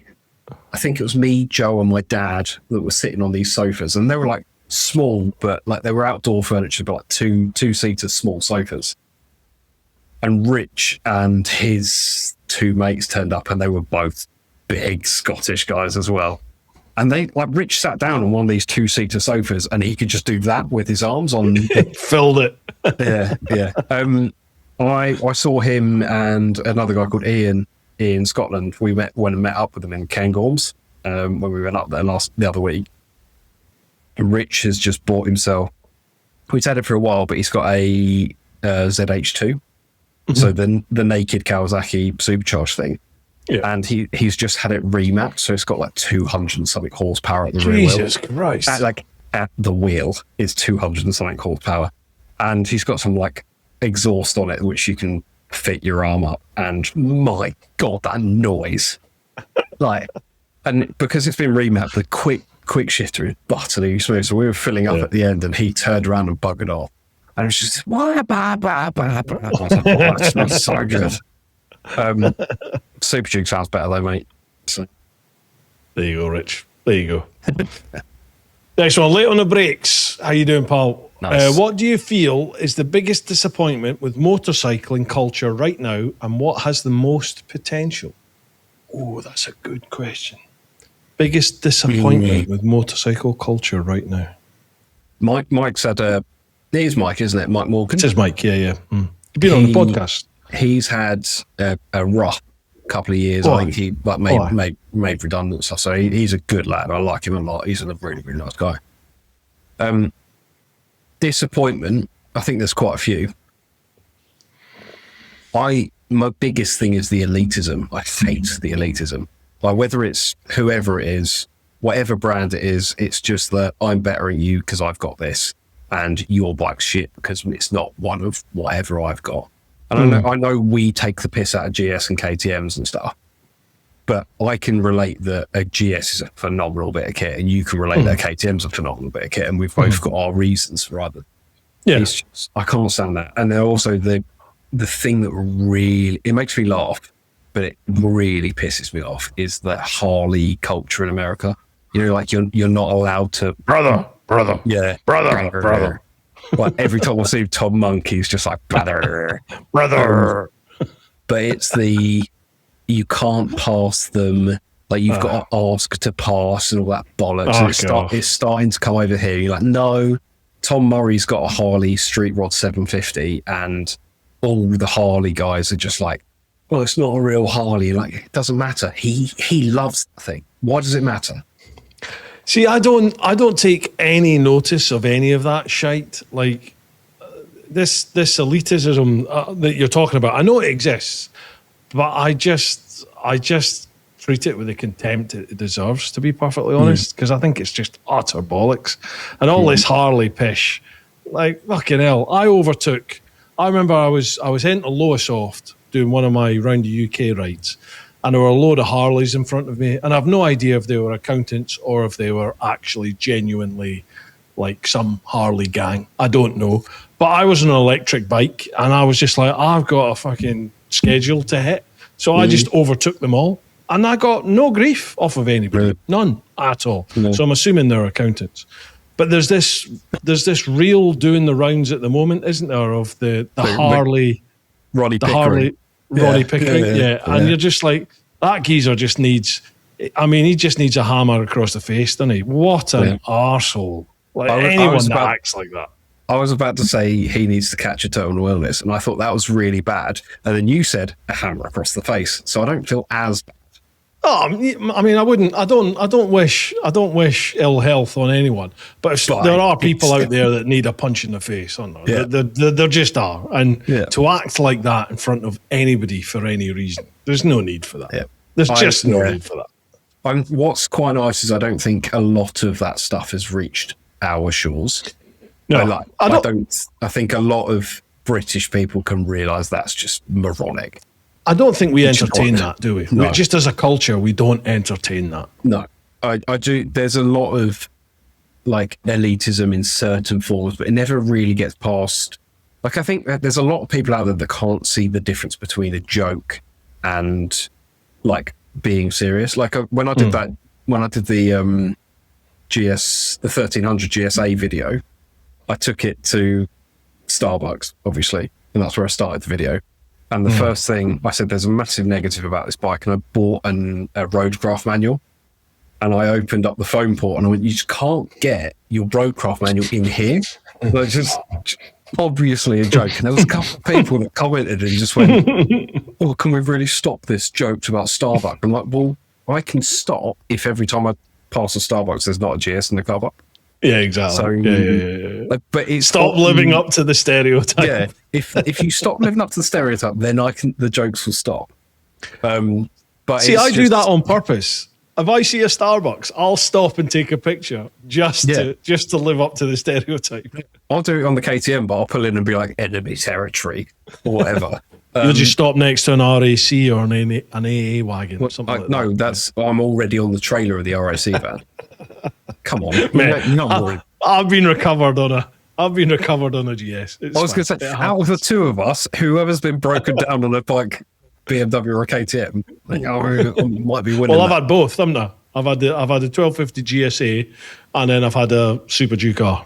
So yeah, they both have. Yeah, but if it's leaking coolant, it's got coolant in it, so it's fine. It just tells you it's had it in the engine at some point. So it's fine. What about most potential? What do you think about most potential? I quite like the fact that the middleweight kind of there's a lot more. I mean, I'm saying this as a KTM 1390 Super Duke owner. Yeah, there's quite a lot of people now appreciating the middleweight bikes, and I think for it's not all about the 210 horsepower inline four screamers.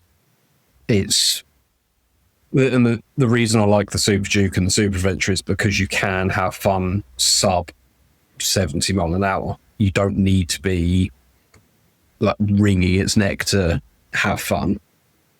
But I think the middleweight and the lower capacity bikes are coming back. I think also a lot of people are coming away from needing adventure bikes to feel classified as a motorcyclist. Absolutely. I also really love the fact that people do, again, Super Duke kind of in that ballpark, although it's kind of cheating because it's too good. But I love that people are doing big trips. I'm sure I know someone that's on a big trip on a sports bike. Who knew that was? But like you see like R1 Liz on her S1000 RR in Norway camping, and you're like, all the people in the comments, you shouldn't be, blah, blah, blah, blah, and you're like, yeah, this is brilliant. And I think that's got legs in it. It's like you shouldn't be doing this. It's capable. Bikes are good enough now that anything's really capable. Any bike, I've always said, any bike will go anywhere. The limitation is the rider. Yeah. You can take any bike anywhere. It's you are the one that will give up before the bike will. So it's like, where are your limits personally? If you're not comfortable riding that bike to that place over that distance, over that terrain, fine. Somebody will be. And that's what I love about bikes, is that it's a real leveler. You know, I'm a fat fuck who's not very fit and I can't really run around. Put me on a bike and I'll ride that for fucking days. You know what I mean? Put me on a bike and I'll break my cock over 2,000 miles on a moped. Put me on any bike and I'll outride most people. I'm not going to be quicker than you, but I will sit on that bike and I will ride it and ride it and ride it and ride it and ride it. And I just love the fact that bikes are a leveler for a lot of things. And it's all, for me, it's all mental. It's just all mental. You know, if you want to go for it, you can take any bike anywhere. Yeah. And we've on that, to expand on your leveler point, off-road is becoming a much bigger thing now. I do think there's a lot of people that think buying a better bike makes you better off-road. It doesn't. No. But I think there's a lot of riding on the road where you'll always get someone in the comments going, you took that corner wrong, or you did this wrong, or you did that wrong. When you put 10 people on the same bike off-road and someone will happily run rings around you, it really, really puts some, like, gives you a slice of humble pie. Like, it is, you sit there just like, yeah, screw you, sharp, mate. But there are also a lot of arseholes who ride off-road. Like we have a bridle path just up the road from us, Pilgrim's Way, and I take my dog down that sometimes. And I would say 9 times out of 10, the bikers that use the section that bikes can use are good as gold. They're brilliant. Yeah. You know, they see you, they stop, they wait till you get your dog, under control, and then they come by nice and slow, and they're brilliant. They wave, awesome. But you always get that one fuckwit that just wants the rooster tail as they come by. There? Yeah. Of course there is. You get it on road, you get it in everything. But I think it's the adage, know your audience, isn't it? Like, we're really trying hard at the moment to fight and keep access to the bridle paths for cars, for motorbikes, for all this sort of thing. And those people that just seem to have no consideration for anyone else on the bridle path, they're the ones that fuck it up for everybody. They're the ones people are going to remember. That person that you rooster tail by on your bike, they may well be the local councillor. So what do you think they're going to be doing? They're going to be going along and going, I don't like this. I don't like the way these motorcycles. Let's stop motorcycles going up and down these roads. You know. And The one thing that I hope will save that, because you're always going to get that arse hat that ruins it for everyone else. It doesn't matter whether you're. I think those arse hats are normally the motocross guys that come from motocross onto trails and then try and treat trails like if I had this conversation with Dave, if I want to ride like an utter arsehole, like if I want to go 10 tenths, I want to be jumping, I want to be riding like a proper dick, I'll go to a motocross track because that's what it's there for. Like that's what you're racing someone else, you're doing it on a track.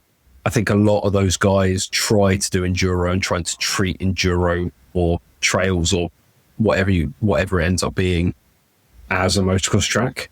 And I think that's a problem. I think the fact that a lot of the road market is slowly migrating to every time I go on the road, I'm getting done, or there's average speed checks everywhere and all this sort of stuff. So I'm going to go and bimble around off road on a CRF 250L. Yeah. Those guys, that's brilliant. They're way more respectful. They're way more like they'll open gates for each other. Like, oh no, you held the gate for me, I'll help it for you. Cyclists, what was that noise? Did you just hit your mic? I just tapped the mic. Sorry. Wow. Sorry, was that really loud? It was awesome. Yeah. I totally agree with you. I was 100% with you when you said the smaller CCs. I think that's got the biggest potential, certainly. I think going forward, the biking market is getting older. There's no getting away from that. Things are getting more expensive. Insurance is more expensive. Bikes are more expensive. And I think the smaller bikes are really starting to become very attractive to people as we move forward. And even the youngsters, as the youngsters are coming in, you know, youngsters in their 20s moving into biking, they can't be affording 1,500 quid, £2,000 to insure some bike, 20 grand, 15 to 20 grand to go or 25 grand to go and buy a new motorbike. They can't afford that. £1,000, 700 quid for a lid. You know, it's an expensive fucking hobby now. And the smaller CCs, as someone that's ridden all sorts of bikes over all sorts of terrain, the most fun I think I've ever had is on the little 125 cc's. It's just a hoot. It's just a hoot. If I could afford to have one in my garage, I would. But it's just monkey bikes are already £4,000 brand new, just so you know. Yeah, I mean, I ain't got £4,000. But you know, when I have that, I'll do it because I've got some ruined ones if you want one. Yeah. No. I don't do slot bikes, Sam. I only ever do new bikes. Yeah, I've heard that. Such a little considering there's probably 10 people that have ridden it before you get your hands on it. No. Straight out of the crate. Yeah, Mike, thank you very much for that. all the manufacturers have ridden it round there and all that sort of stuff. No. Tricky Woos, how long before the order for the 1390 SAS goes in? I think if I ever manage to get my leg over one, it's a distinct possibility. But I have a very good relationship with my dealership, and it would need to be very good for me to move from that. Oh, it is very good. Yeah. Add the biker.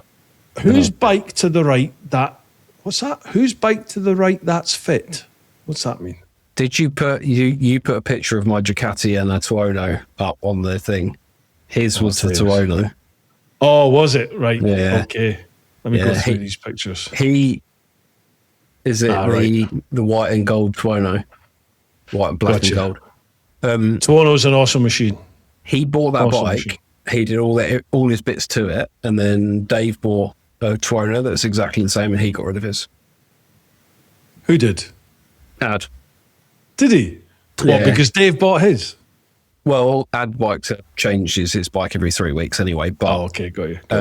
Dave bought his, and Ad got rid of his like 4 weeks later. I was like, yeah, Dave, see, you're making things uncool.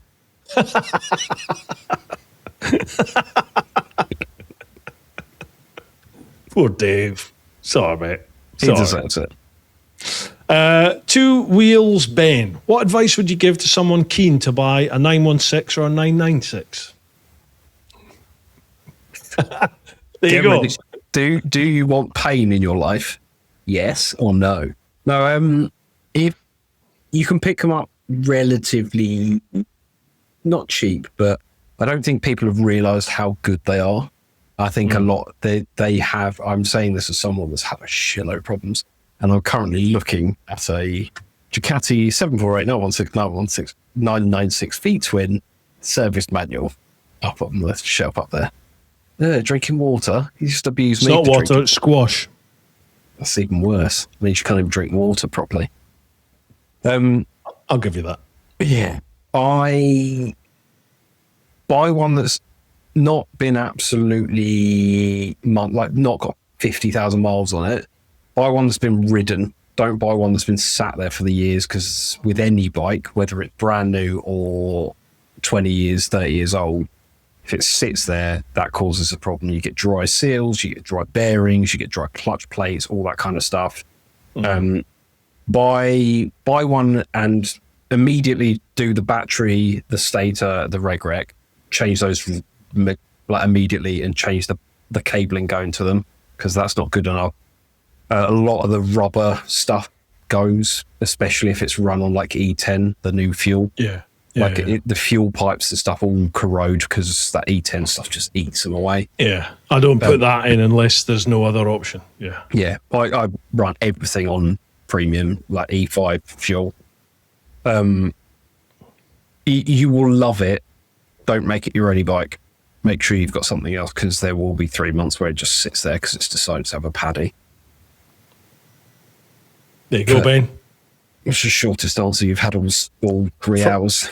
From the man who knows. Have you done a vid on that? I reckon that would be a popular vid. What? How painful it is? No, like 5 things. Do a TMF on it. 5 things I like, 5 things I hate about ownership of a whatever. Blah, blah, blah, blah, blah, blah. I haven't. It's probably a good idea. I think that would do well. Quite a few people ask, is it as bad as everyone says it is? And I'm like, I'm everyone. I'm the everyone saying it's bad. Yeah. But it's fucking good as well. Yeah, when it's good, it's good. The noise of it on the drive, and everyone, all the old guys walk past and just instantly get hard. It's like, oh, you've got one of them. I'm like, oh, yeah. It's paint. That's my experience at KTM. When it's good, it's fucking amazing. But when it's bad, you're like, oh, why? Just everything everyone says is true. That is my experience. Yeah, but the problem is, everyone thinks like that. You get a warning, a preload error come up on the dash because your battery's not been, like, you haven't started it for 6 weeks, and you get a preload error, which is just to turn it off and turn it back on again, and everyone goes, oh, the bike's fucked, oh, KTM's ruined. Like that's like, I mean, yeah, the oil leaks and issues like that, yeah, fair.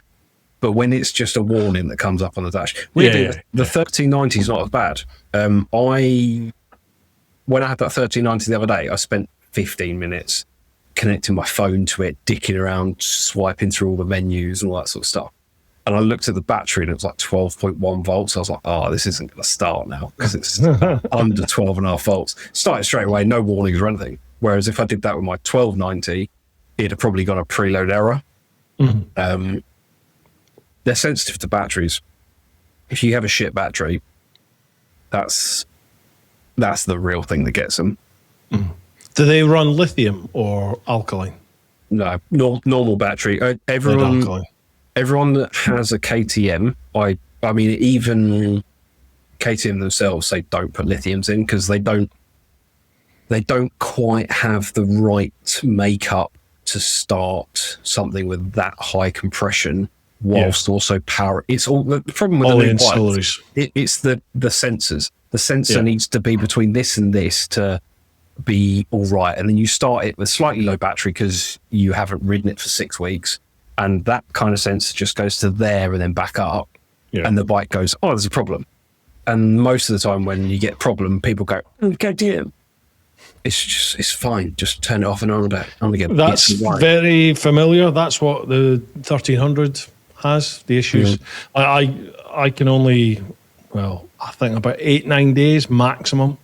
Otherwise, it needs to be on a trickle charge. In fact, more like 7 or 8 days maximum. Then it needs to be on a trickle charge. the trickle chargers seem to kill everyone that I know that's had battery problems has it on a trickle charger. I don't put my, like, the Super Duke, I didn't ride that for 8 weeks or 9 weeks. Didn't turn it on or anything. It just sat in the garage through winter. So it was cold. It was like December through January and everything. Yeah, but that's a lead battery, isn't it? It's not a lithium. Yeah, it's not lithium. Yeah. But I don't like, even if I've replaced the battery on my 1290 and people said, what did I replace it with? I replaced it with the same UASA AGM battery that came in it, and it's fine. But you start it, I didn't get a single warning. Started like I rode it yesterday. Yeah, fair enough. Richie KTM, is Sam the new Matt Armstrong of bikes with his engines out in skills? And is he doing a video on door hanging? I hate doing them. Look at that. Proper door, mate. You should do a separate DIY channel. No, to be fair, I get more views. You would. You would doing DIY. Start up a new channel with the following that you've got on the bike thing. You get some of them moving across to DIY. It'd be like rim jobs and rim locks or something like that. Wow. Like, there's the woman I used to work with in like actual work, and she moved from London to Wales and bought this homestead thing, and it's like a really rundown farm thing, and she's renovating that, and she knew about my YouTube and was asking me about it, and I was like, oh, well, like, you'll do well because home stuff always gets the views. Yeah. Prepare for shit comments. There's always going to be someone telling you wrong. She started a year ago and she's got 130,000 followers, and wow, she's got brand deals, and I'm like, I hate you so much. But I'm really happy for you, but I hate you so much. Yeah. Fair play, but you bugger. Dick. Dick. Yeah, she's Scottish as well. So another Scottish person. Awesome. Then you're awesome. Well done. Congratulations on making it. Every time I see her, I'm like, yeah, we will. Bust that. Get good. Probably microphone didn't get that because it went so high pitched. We got it, but it was quite high pitched. Last question. Joe Overtake. Would you rather a stone wall bridge or chain snap on a super adventure? Also, 12 grand budget for 2 second-hand bikes to do everything. You can't have anything in your garage currently. Okay. So would you have a stone wall bridge or chain snap on a super adventure? So that's the Joe I go away with. And the reason he's called Joe Overtake is because he does only on the monkey bike. He does some very questionable overtakes. Like he overtakes like 2 or 3 cars at once, like on a monkey, like he's on his super adventure. So he'll be like, "Oh, there's a camper van coming. I'll make that." And he pulls out. You're like, "Joe, you've got 9 horsepower," and it became known as Joe Overtaking. So that's where that came from. The Stonewall Bridge thing is because I hit a wall on my monkey bike and nearly killed myself last year. What?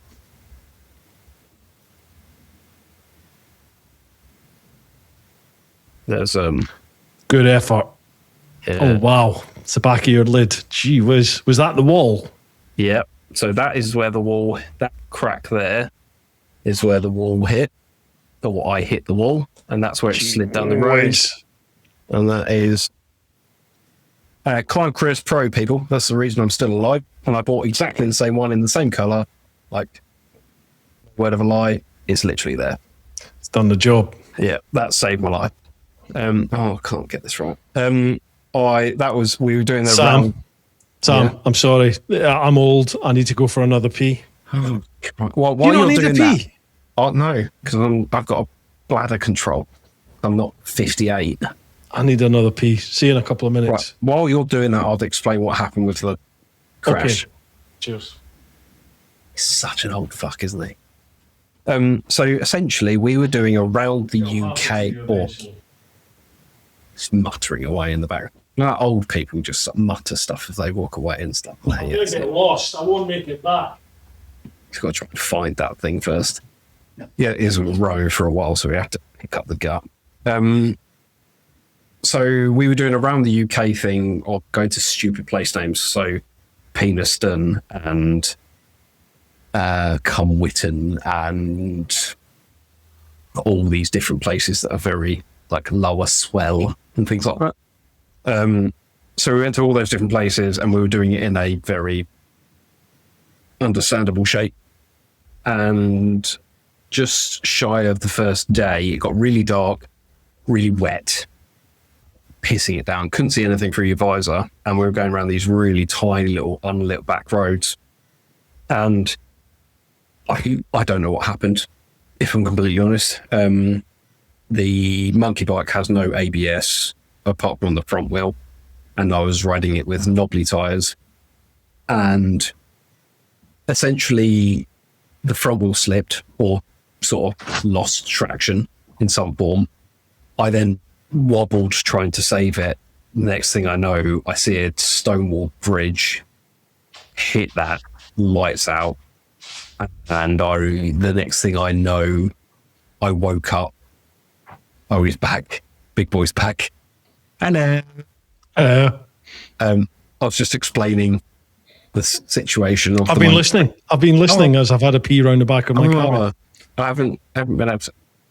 Is that what you've got? Yeah. It's just marked some leads on the floor. I'd watered the plants. Yeah.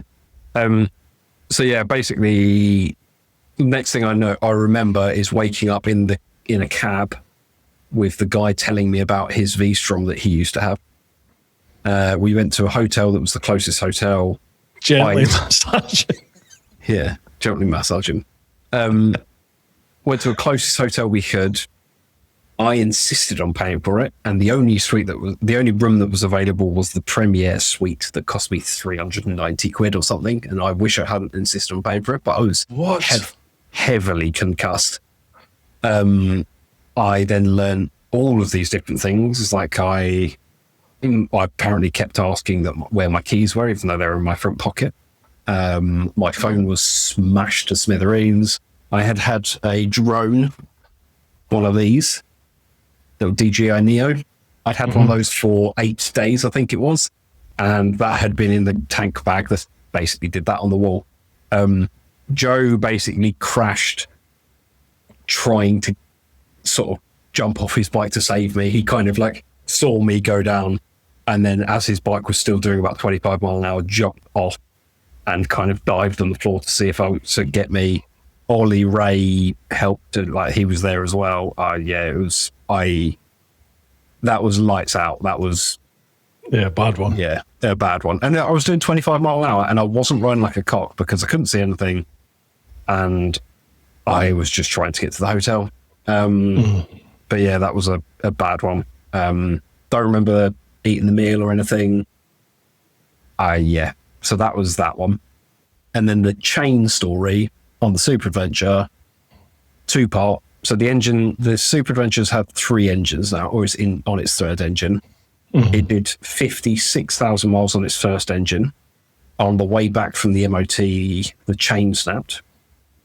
So that chain had done 8 to 10,000 miles. So the normal drivetrain, not like cam chain tension or not that stuff. It was the actual chain itself. That snap, I have no idea why. It was well looked after. I think the rivet link came out, but that put a hole through my engine and snapped off the clutch slave mount. And then I engine swapped it myself in a shipping container that I've got outside, which is we're renting for house renovation stuff. Whole big series on that, and then I did the KTM Adventure Rally in Romania, the hardest one they've ever done. Apparently, did the whole thing. Apart from on the last day, my chain slider came off, like the actual chain slider that goes around thing. That rattled round, and it wrapped itself around the front sprocket, and it ripped off the clutch slave, which is a crucial part. Like you can kind of weld it. KTM said every time they tried to weld, that happened sometimes in production, like when they were developing the bike, and every time they tried to weld it, it snapped within 10,000 miles, sort of thing, or however long it was tested. So I engine swapped it again, but that was after I rode 2,500 miles back from Romania back to the UK with no clutch. So that was fun. Jesus Christ. With no clutch? No clutch. So that was pushing it to start the bike in neutral, push it to start, get it up to like 10 mile an hour, pushing it with all my luggage on, and stamp it down into first gear and jump over, like try and get my leg over. Every single time I had to stop the bike. There was like traffic in Germany. You're not allowed to filter in Germany, and I was filtering on the hard shoulder quite a lot. If I had to choose between nearly killing myself and the Romania engine swap thing, I'd do the engine swap, because pretty dab hand at engine swaps too. Fair enough. What about 12k budget for 2 second-hand bikes to do everything? You can't have anything in your garage currently. 12 grand budget. VFR 800. Really? Or maybe the 1200, the V4 one with the gear-driven cams. Like, I've never owned one, but you hear them, you're like, God, that sounds good. And a lot of people have a lot of good opinions of them. And then I'd probably go for like an enduro bike alongside. Actually, to be fair, 390 Adventure, the new KTM 390 Adventure R, my dad got one, and it is an awesome bit of kit. And that will do all of my enduro-y stuff. And then I'd have something like a VFR 800 or something like that, Sports Tourer, KTM Super Duke GT or something like that.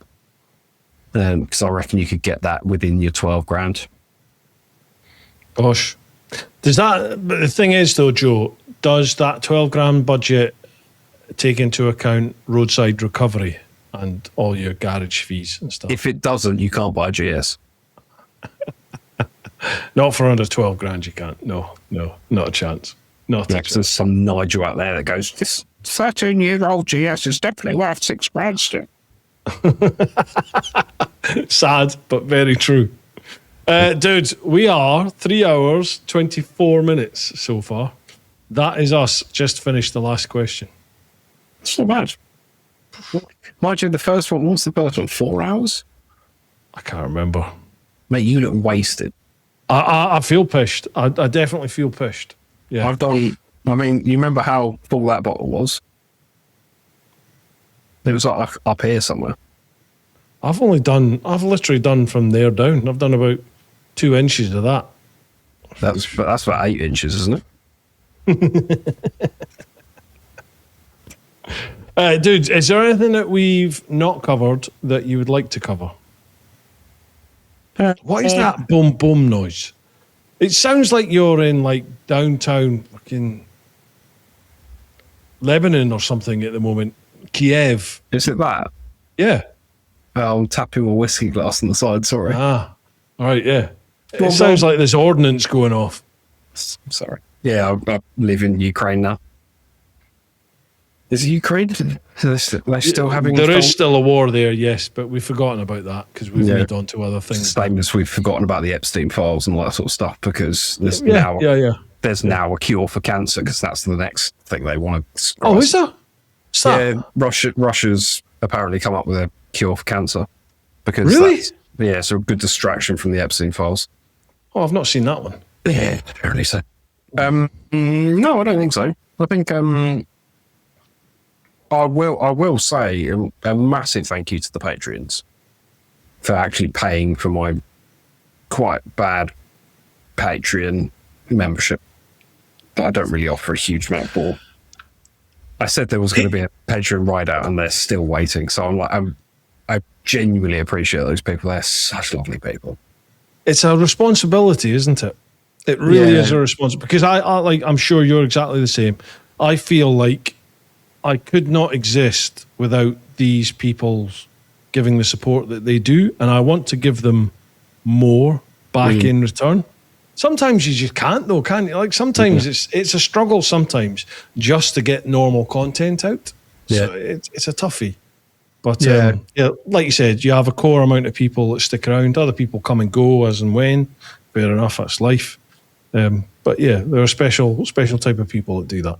Yeah, and I think it's also like there's a lot of people that come and go. Like, there's people that drop on, and there's people that support as long as they can, and I appreciate that. Like, any support is great. Like, whether it's a comment on YouTube, whether it's Patreon, like, but it's just that next level of, actually, these guys just really lovely people. They're giving their hard-earned money for not a huge amount back. So I appreciate that. What else? I've talked about KTM's enough. Take the piss. No, you've not mentioned KTM. No, right, okay. Have I told you how annoyed my Ducati is? I've told you how annoying the Ducati is? Yeah, you've mentioned that. Monkey bike's pretty cool. When are you getting a GS? I'm 34 now, so give it another 32 years. When I've decided that wheelies, also, here's one thing that I'll clear up. There's a lot of people that I think GS is a shit. They're not. They're brilliant bits of kit. They're different bikes. Weirdly, I don't. The GSs. Yeah, but if I wanted to up touring down to the south of France with Emma on the back with a load of luggage, I would look at a GS or maybe a Tiger 1200 or something like that. Oh God, don't. No, not the Triumph. Don't do the Triumph. Well, the new one's not that bad. I do that with GSs. Yeah, and that's saying someone when a GS owner does that. I've owned a Triumph. Not a chance. You owned the one that weighed the same as Bristol and had about 13 horsepower. Yeah. I've ridden newer ones. Yeah, the new one's much better. They say that with every incarnate. It's just so much better. It's so much lighter. It's so much more. It's not. It's the same. Yeah, it's just the same. I've said exactly the same about the GS. It's still a GS. But at the same time, I wouldn't put... If I wanted that kind of knobhead adventure bike that I can ride down to south of France or the Pyrenees or Picos or wherever, dump my stuff off in a hotel and then go and run a cock in the mountain, I wouldn't buy a GS. I'd buy a KTM, I'd buy a Ducati Multistrada, I'd buy something like that. I'd S1000. You'd get bored of the Ducati, I'll tell you right now. I thought you quite liked that. I did until the GSs all overtook it. And it was like, oh, right, okay. The Multistrada sounds like it's a lot quicker, but it's just not. The GS will piss all over it in the corners. The Multistrada will overtake when it comes to coming out the corner and like the straights. It's got a bigger top end, but the GS is far better in the twisties. Way better in the twisties. Did you see the video? Was it Bike World that did it? There was a video a couple of years ago. GS, Multistrada, KTM, and something else, Tiger possibly, and they were drag racing them. And from the dead stop, the GS left everything until about 70 mile an hour, where the Ducati and the KTM buggered off.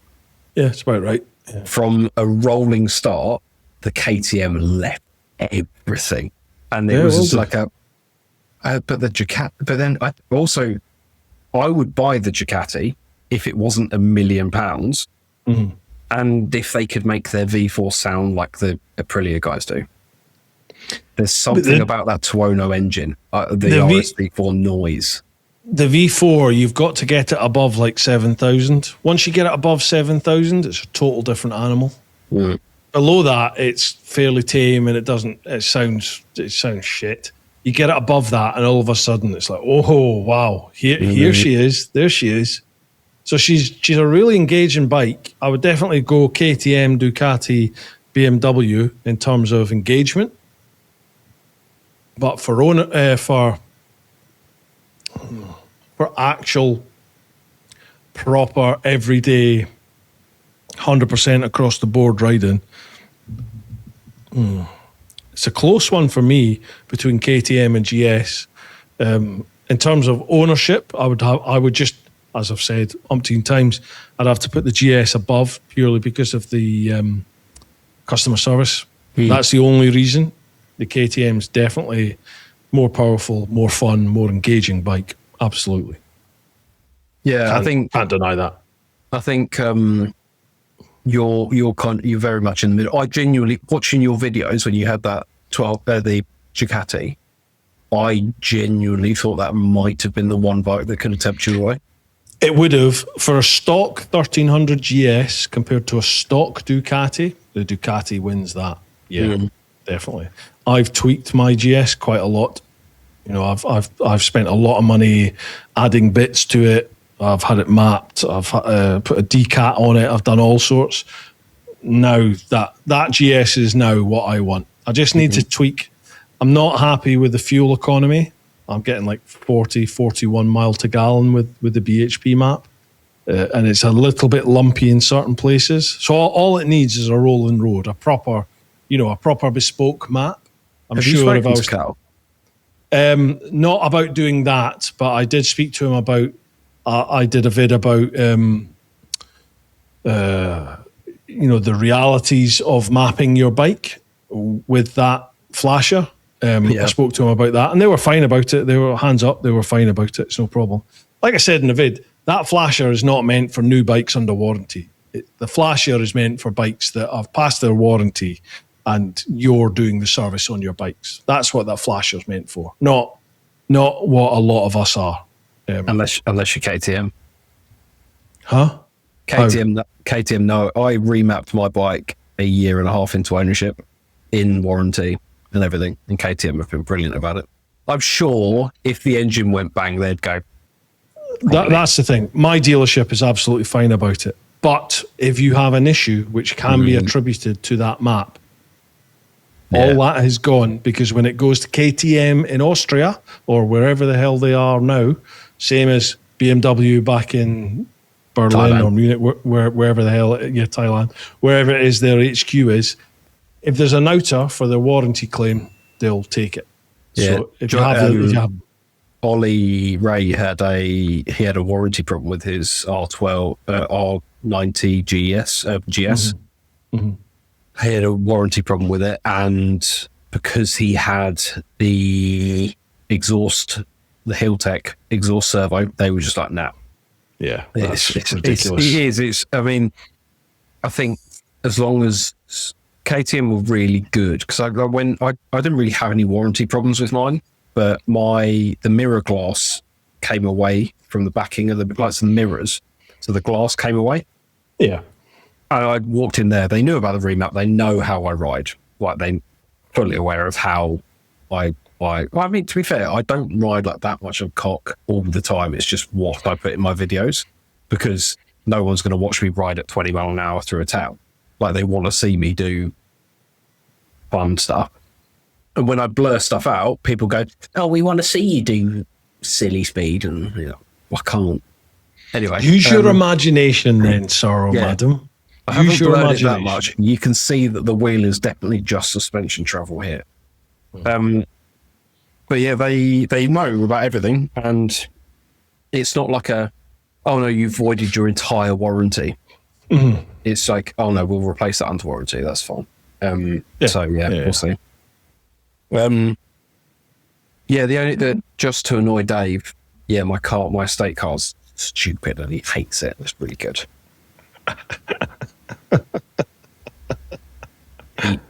He hates it. I love that thing. Excellent. Right, dude. Where do people go if they want to find out more about you or your channel? It's essentially Sam V Bikes on everything. Sam V. If you search Sam Vincent on YouTube, there's a woman that films her feet. So if you're into that thing, search Sam Vincent. But I'm the one that looks like a KTM jumping through a gear cog, maybe, if that's still my logo. I think that's still my logo. Yeah. Watch it. Don't links down below. Yeah. Don't watch it if you're expecting me to take position 3 in a corner. Don't watch it if you want all views. If you want someone to go and enjoy the roads and ride like a bit of a tit and have fun on a bike, me. And if you want silly monkey bike content, that's also coming back. So I've got a 300 engine hanging out of one of my monkeys. So that will Jesus, have you? Yeah, CBR 300R. I did that when I moved house. So I was like, yeah, this is a really good time. I've just moved into this house and it's a shitloads of renovation. Let's 300s for my monkey. And it wasn't as easy as I thought it was going to be. So that's sat at the back of my garage. All right, folks, all the links are down below. Make sure you give it a like, a follow, subscribe, all the rest of that jazz. Sam, been a pleasure as always. I am pissed as a fart, got to be said. Weirdly, I'm okay. Maybe I need to drink more. Mate, you're just old now. Yeah. You look. C'est la vie. C'est la vie. Before we go, we should do a live stream version of this with a few different people. I think it'd be really cool. Get like a live chat going so people can just ask questions on the go.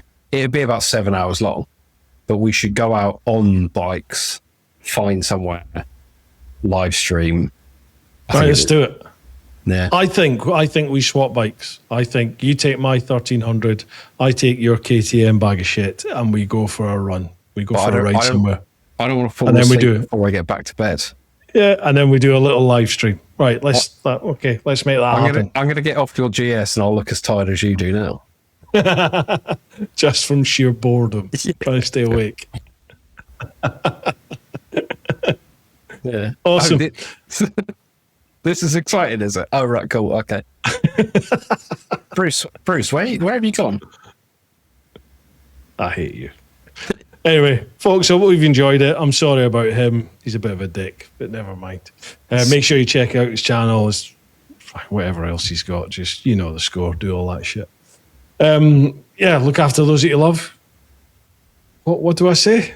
What do I say here, Sam? You're really struggling, aren't you? I'm a bit look after pissed. those that you love, and don't something, live your life and buy a KTM instead of GS because I'm a boring odd part. Is that what you said? Yeah. Don't do that bit, but you know, look after those that you love. Get on out there, live your life. There you go. Okay. Yeah, that night. Bye bye. Okay.